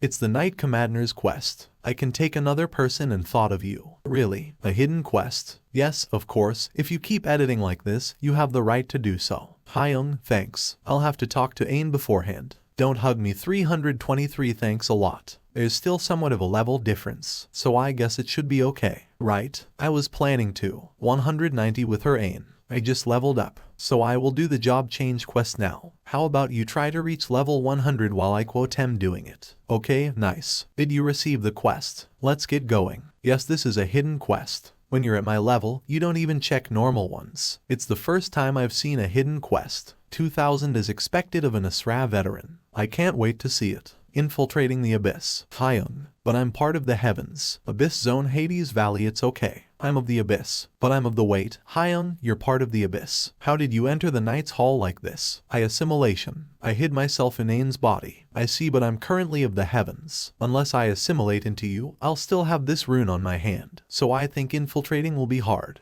What if I could change it? I'm a member of the Abyss, so I can transform runes. I forgot about that. With assimilation on, you can also access the Abyss. You've reached Hades. It's unexpected. I thought it would be a creepy ghost town since it's in the Abyss. It's the Forces buff, but still. If you follow the plan, we're going to be safe. Don't worry. This is the Abyss's territory. What? Maybe, for example, zombies would come out at night. Or people would be fighting in the streets all the time. I don't know about zombies, but you're not wrong about the fighting part. That's where we're going. A place where fighting happens all day. Finding demonic traces. You're lucky. There's a festival going on in the Hades Valley. Soon, the 4th tournament organized by the Duke will take place. You must end within the top rankings. If the Duke recognizes you, maybe the road that leads to the Abyss repository will open. The Abyss's repository. That's where we have to be. But you can only get there by being recognized by a Duke. Just like the Heavens, users receive support from NPCs, there are also similar quests in the Abyss. Dukes are beings who made contracts with demons and surpass the limits of a human being. Compared to demons or demonic monsters, they have a more favorable opinion toward humans. They host this survival tournament and support the few users who manage to survive. I'm with weak things like this. Isn't it faster to defeat the one protecting the repository or the Duke? If it's Hyun, that's impossible. Among the Dukes, there are a few who are over level 400. There's no need to be afraid. It's called survival, but it's closer to a festival. That's definitely on Abyss Rune. The price to participate is 50 gold. It's more like a normal competition. You're participating in the 4th tournament. You've entered the 147th room. The atmosphere is completely different from the outside. I didn't expect it to be so fancy. You better stop looking around. The Dukes watched the tournament from a hidden place. From the moment we entered, the quest and the tournament began. There are 146,923 users participating. The tournament will soon begin. Catching up with Salon. Chapter 42. The 4th tournament will soon begin. Anyone able to catch a Dukes at TTENTION. May have the honor of becoming their attendant. There are 151,831 people in total participating. There are 150k people here. No, there are many waiting rooms like this. If there were so many people gathered in one place, it would be impossible to proceed with the tournament. They said we were assigned to waiting room 147 when we entered. Sayali, not everyone will be able to catch enough attention. As specified below, everyone will receive the attention they deserve. Reward list 1st 10th place Ducal Affection. 1th 100th places Medal of Darkness X 500 Demon Token XI. 101th place 0.5% Medal of Darkness X 200 Medal of Darkness Z%, 10%, 20% Medal of Darkness X 12. We will distribute perks before starting. After all, it would be unfair if everyone started from the same place. Are you within the top 1000 in the Hall of Fame? No. Is your battle ranking Grano Master or above? No. Final question. Is there a transcendent being, such as a demon or angel, aware of your existence? It's been deemed true. Yes, there's Louise. On WOAH, you've obtained 1000 extra points. What coins? They're giving them to us so blatantly. It seems like only we can see them.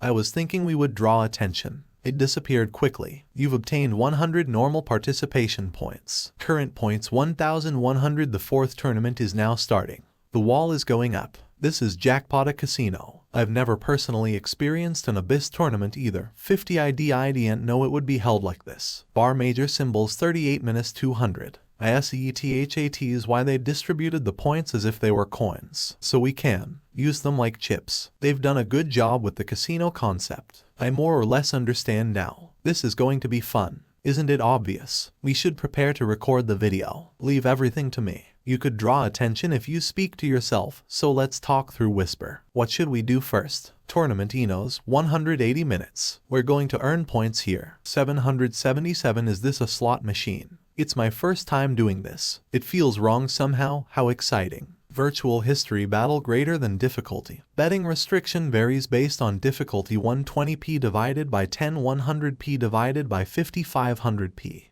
But will this be okay? My parents always say that betting is a sure way to lose. It's okay. Your parents are talking about real betting. Difficulty he points bet here. Our only option is victory. You're betting on your own skills, after all. Still, starting on hard and betting 500 points. Will this be okay? Going to lose. We aren't half of our points from the start, right? Select the theme of the stage. Don't worry. If victory is guaranteed, wouldn't it be better to earn as much as possible? You've chosen Undead Invasion. The game is now starting. This is bad. The necromancer controlling the territory died in an ambush. His undead army has gone on an uncontrollable rampage. Protect this base until reinforcements from the Duke arrive. The number of points will increase depending on these factors. 3.000 to put it simply, it's a game inside a game. It's like a mini game. This is did you get the weapons I asked for? Of course. Good job. Using a beginner's weapon is the best way to increase combo count at the start. That weapon will be great in the latter half. Leave everything to me from here and focus on recording.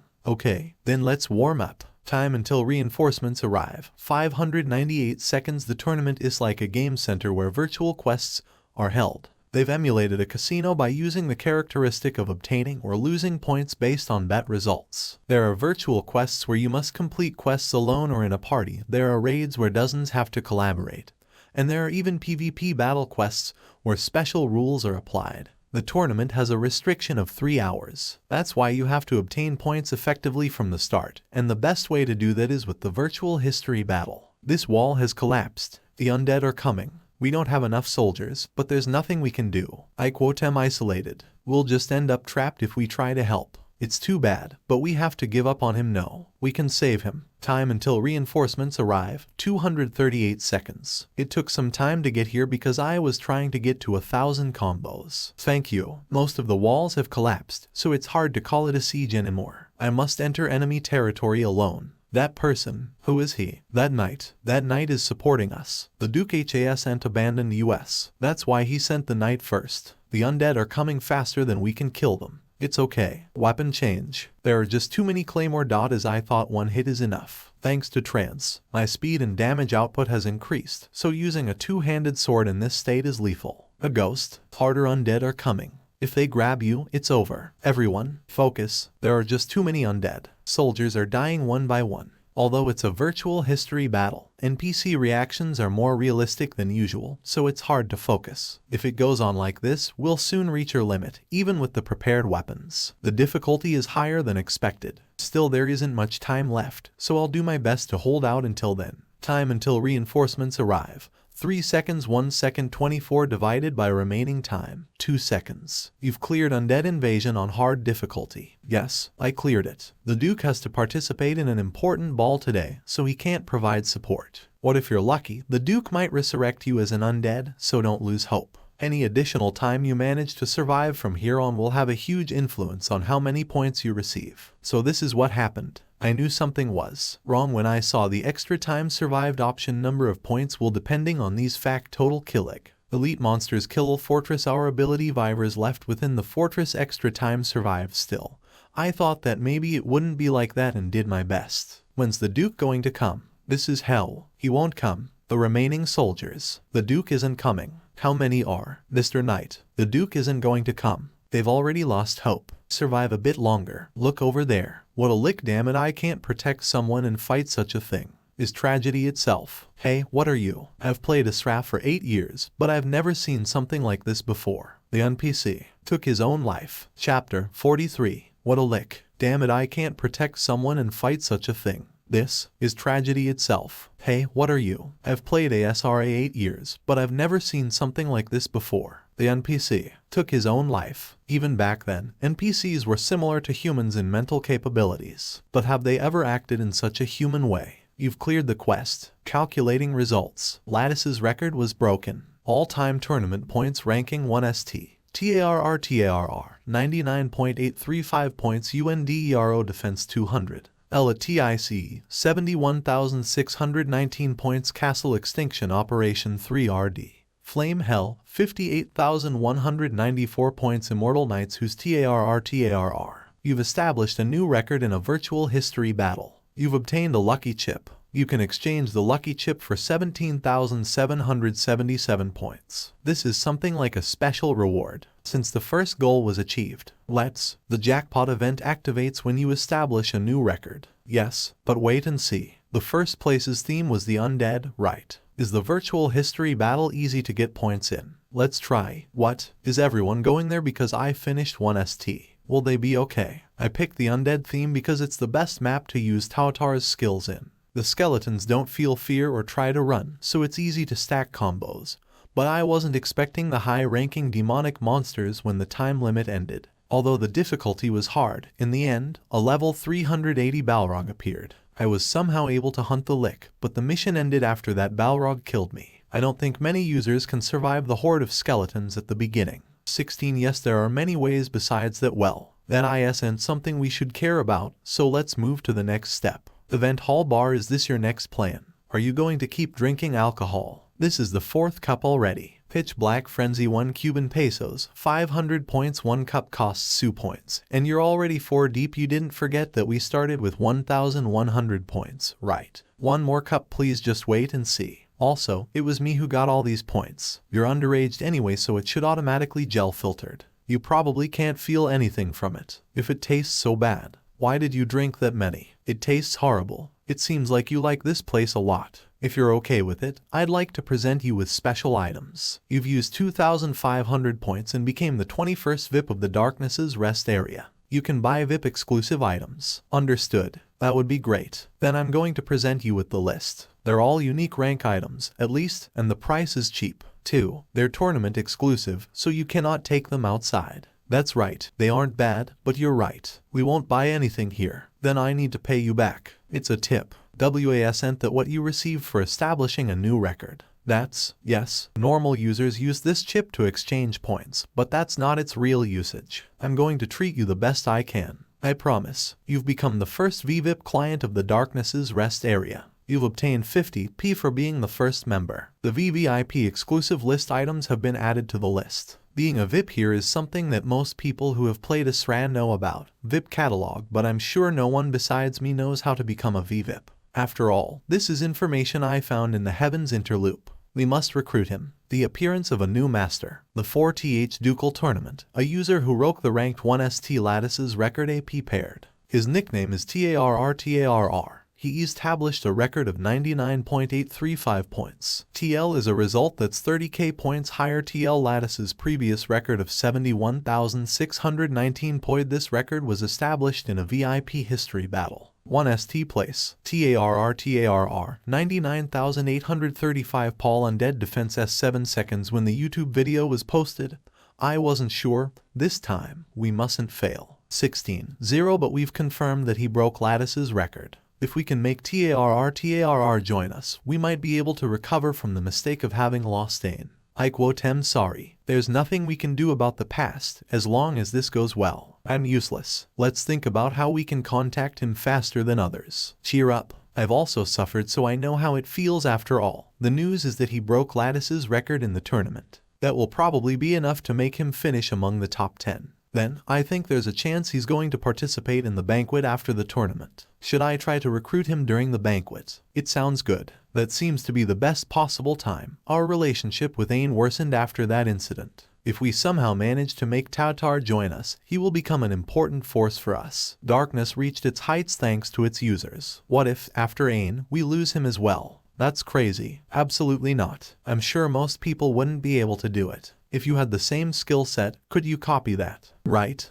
EDOESN seemed to be an Asra user. Asra user Berard XASRA user Steel Rock. I checked the Hall of Fame. He's still level 70. Hall of Fame Tatar LV. 70 class thief battle rank mass. He got 10 OK points with his level and broke Lattice's record. A WOULDN't be surprised if he became a top ranker next week. This means he has unbelievable talent. Your thinking about reminds me of someone. At first, I also considered the possibility of Tautar being Hyun. Definitely, if we go to the banquet hall in time, we'll be able to meet him. But he looks too young. Hyun played Asra for 8 years, so I'm sure he doesn't look that young. I've made up my mind. We must recruit him. But he didn't play Asra. It doesn't matter. With such talent and abilities, we cannot let other guilds take him. With Tautar, I'm sure we'll be able to face the two. I'm sure Tautar will finish among the top 10. That's right. It doesn't matter how I'm going to recruit him. If it's to get ahead of Hyun. While Hyun was ranked first in Asra, there was a place in the heavens only he could enter. Interloop.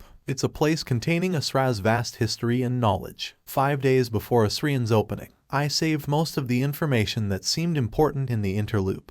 I'm lucky that there was information about the Abyss tournament. I wonder where it is. Thanks to that, I found out about a certain item I need from here at all costs. The VVIP can even buy legendary rank items. While swords of a mythical assassin, shoulder blade of a mythical assassin, hunting bow of a mythical assassin, well, it doesn't change that they're one-time use. Then, is there a need to buy something? We're currently ranked 1 ST. 16. Check this out. Soul Replication Elixir. Whoa, the effect's great, but it's 2.5 million points. That'll probably be hard to afford. Yes, Soul Replication Elixir. You permanently create a second skill tree slot. You can use skill points in each slot individually. Price 2.5 million points. We can't right now, but there's a way. Tautar. Information about this and everything that will happen from now on mustn't be revealed. Okay, I'll buy these and this. Of course. Then since I've warmed up, it's time to increase the difficulty. Virtual History Battle Mission. Breaking the Elcian Gate. Meanwhile, Arnon, the YouTube teacher. What? Was my disciple Tarn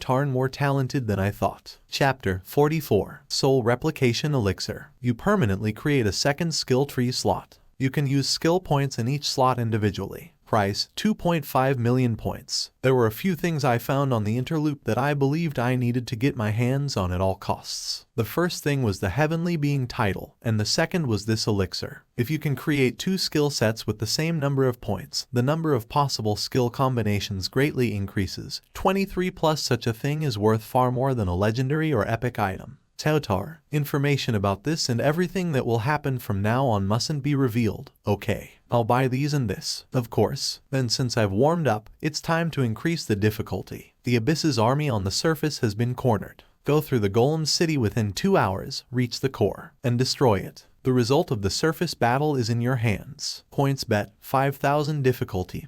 Hell is expected. It was worth using all of my points to buy the items. At this point, I feel like I'm moving faster than Ain. To gather 2.5 million points, I bought 3 tickets for Hell difficulty. Hell difficulty ticket. Hell ticket. Unlock a new difficulty in the virtual history battles. Price 3,000 points. Hell difficulty scorings won't appear in public rankings. I used the rest of the points to buy the assassin set. The options 161. It's one-time use only. Mythical Assassin set. Divine Demonic Energy effect is activated. All stats plus 150 main stat plus 150 combo time. DOUBLEO.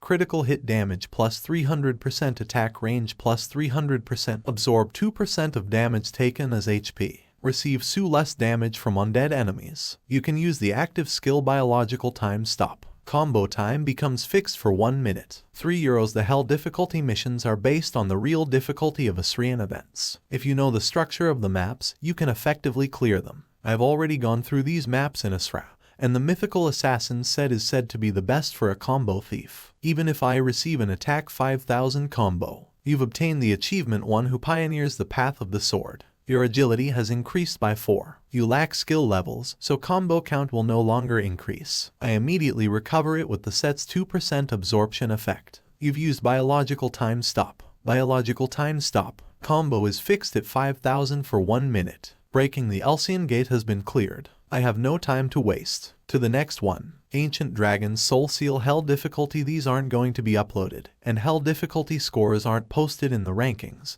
so I don't need to be wary of others. Total KILLEO 5.41. Elite monsters killed 459 x 332 remaining after clear. 50 minutes 19 seconds x 25.9 amount bet. 5.000 points final result. 5,000 points x 132.42 Congratulations. You've obtained 662,100 points. You've established a new record. Ancient Dragon's Soul Seal. Hell is expected. Does the effect decrease as it goes on? Current points 1,346,650 for a combo thief. Missions where simple monsters like undead or golems appear are the most effective.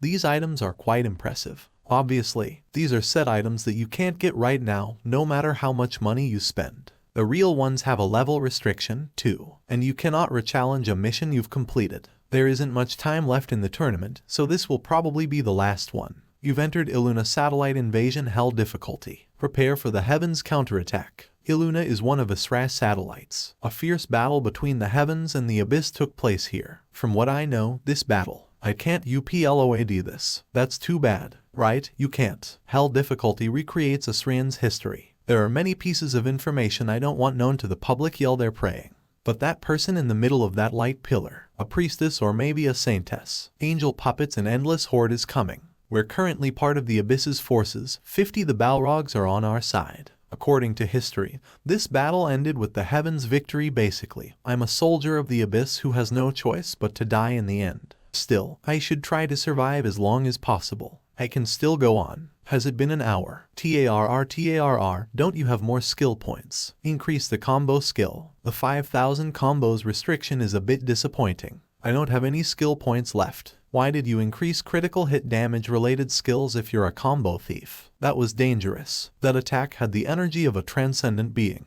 Although there's only one, it has an overwhelming presence comparable to thousands of users. This is the first time I've seen Space Divider in Asrian. I remember it being a simple hand gesture, but I can't do anything against it. You've died. 5 years ago, countless abyssal souls entered their slumber on Illuna, but the Abyss still has an opportunity to reemerge. 1 day results calculated. Total killed. 1,362 elite monsters killed. 11 amount bet. 5,000 points. Congratulations. You've obtained 816,000 points. You've established a new record on Illuna Satellite Invasion Hell. Only this much. I wasted an hour, but I couldn't get as many points I hoped for, as I've already used the most effective missions, so I guess there's not much I can do. I need 400 Kelvin points, and the tournament is about to end. Current points 2,171, 385 p time remaining, 10 minutes 20 seconds. Hyan, don't be too disappointed. You can fail sometimes. You can't buy that item you wanted.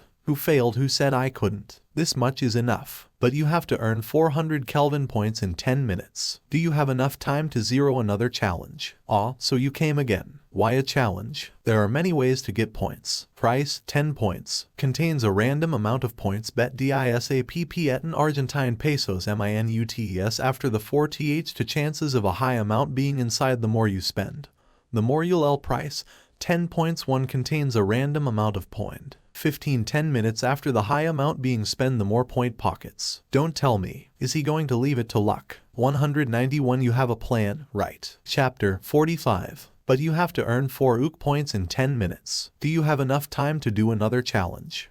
So you came again. Why a challenge? There are many ways to get points. Price, 10 points. Contains a random amount of points. Bet disappears 10 minutes after the 4th to chances of a high amount being inside. The more you spend, the more you'll L price. 10 points. Contains a random amount of point. Disap 15 10 minutes after the high amount being spent, the more point pockets. Don't tell me, is he going to leave it to luck? You have a plan, right? Honghan Art. HONGDAEUI Adaptation. RAPORT Original Story. 45 point pockets and have now been registered. Thanks. Tournament Arena Auction House ID. I didn't think you would put the point pockets up for sale. I just thought you would gamble out of frustration. Give me that beverage, please. Will these really sell? Don't worry, the chance of getting a decent amount of points is low. VVIP Catalog Point Pocket 10p Point Pocket Big Auction List Point Pocket 100p Point Pocket. Do you really think they won't sell? Yeah, 21 Nice Big Soup. Are you really trying to sell them for 10 times the price? 1,593 points. YC. Don't worry, it's not too hard to understand when you think about it. Tournament rewards are given based on your ranking, but there are a lot of people competing.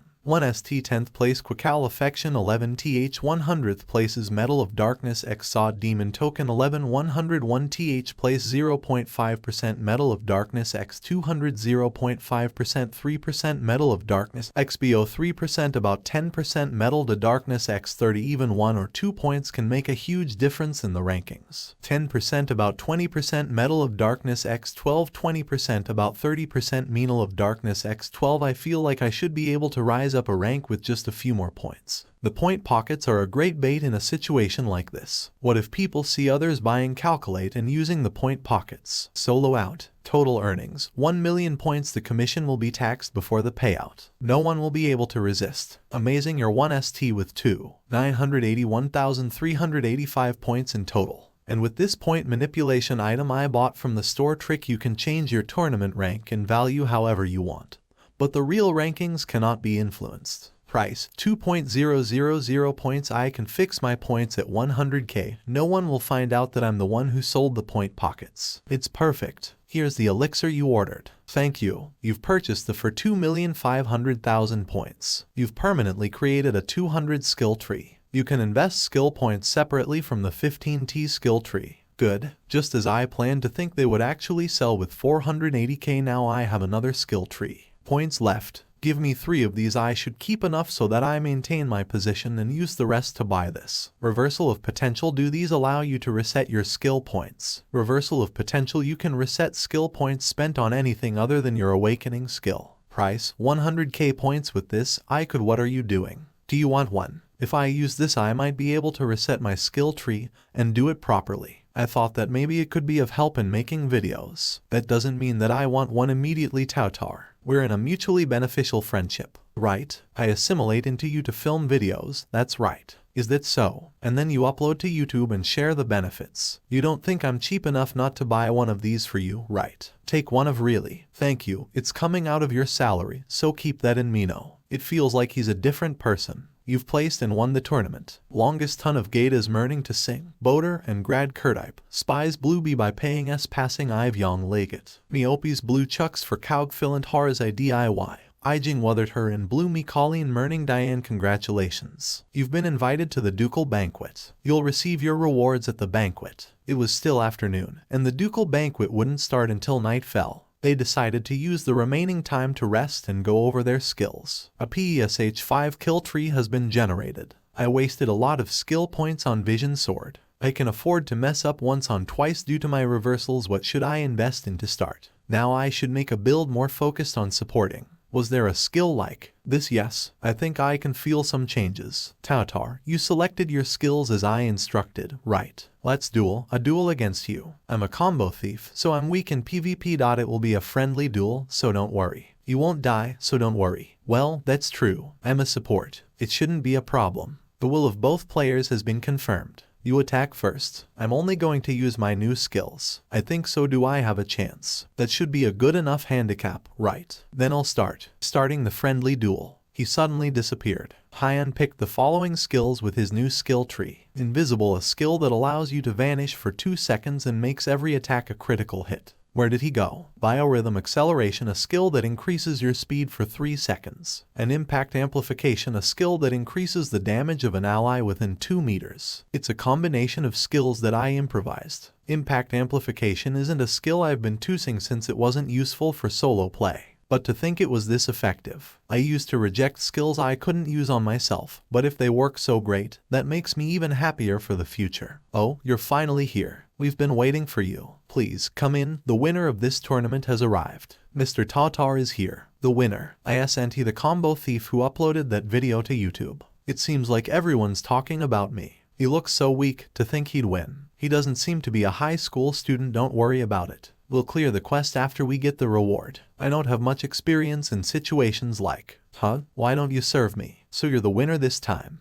To think Bomir, who's famous for not being interested in users. I promise I'll give you every pleasure you can imagine. Would make such a proposal. What should I do? Isn't he a duke? I expected this, but what should I do? To think a duke would try to scout him. If I accept, risk and reward increase simultaneously. This is something that could be an important turning point in Tautar's life as a player. After all, Tarn Terry belongs to the such an important decision should be left to him. Hey, you're quite popular. It seems like the Duke really wants to scout you. What? What should I do? Where did Popcorn? You get the SH and a T. I'm going to leave this to you. You tell me to make the decision myself. I never expected something like this. What should I do?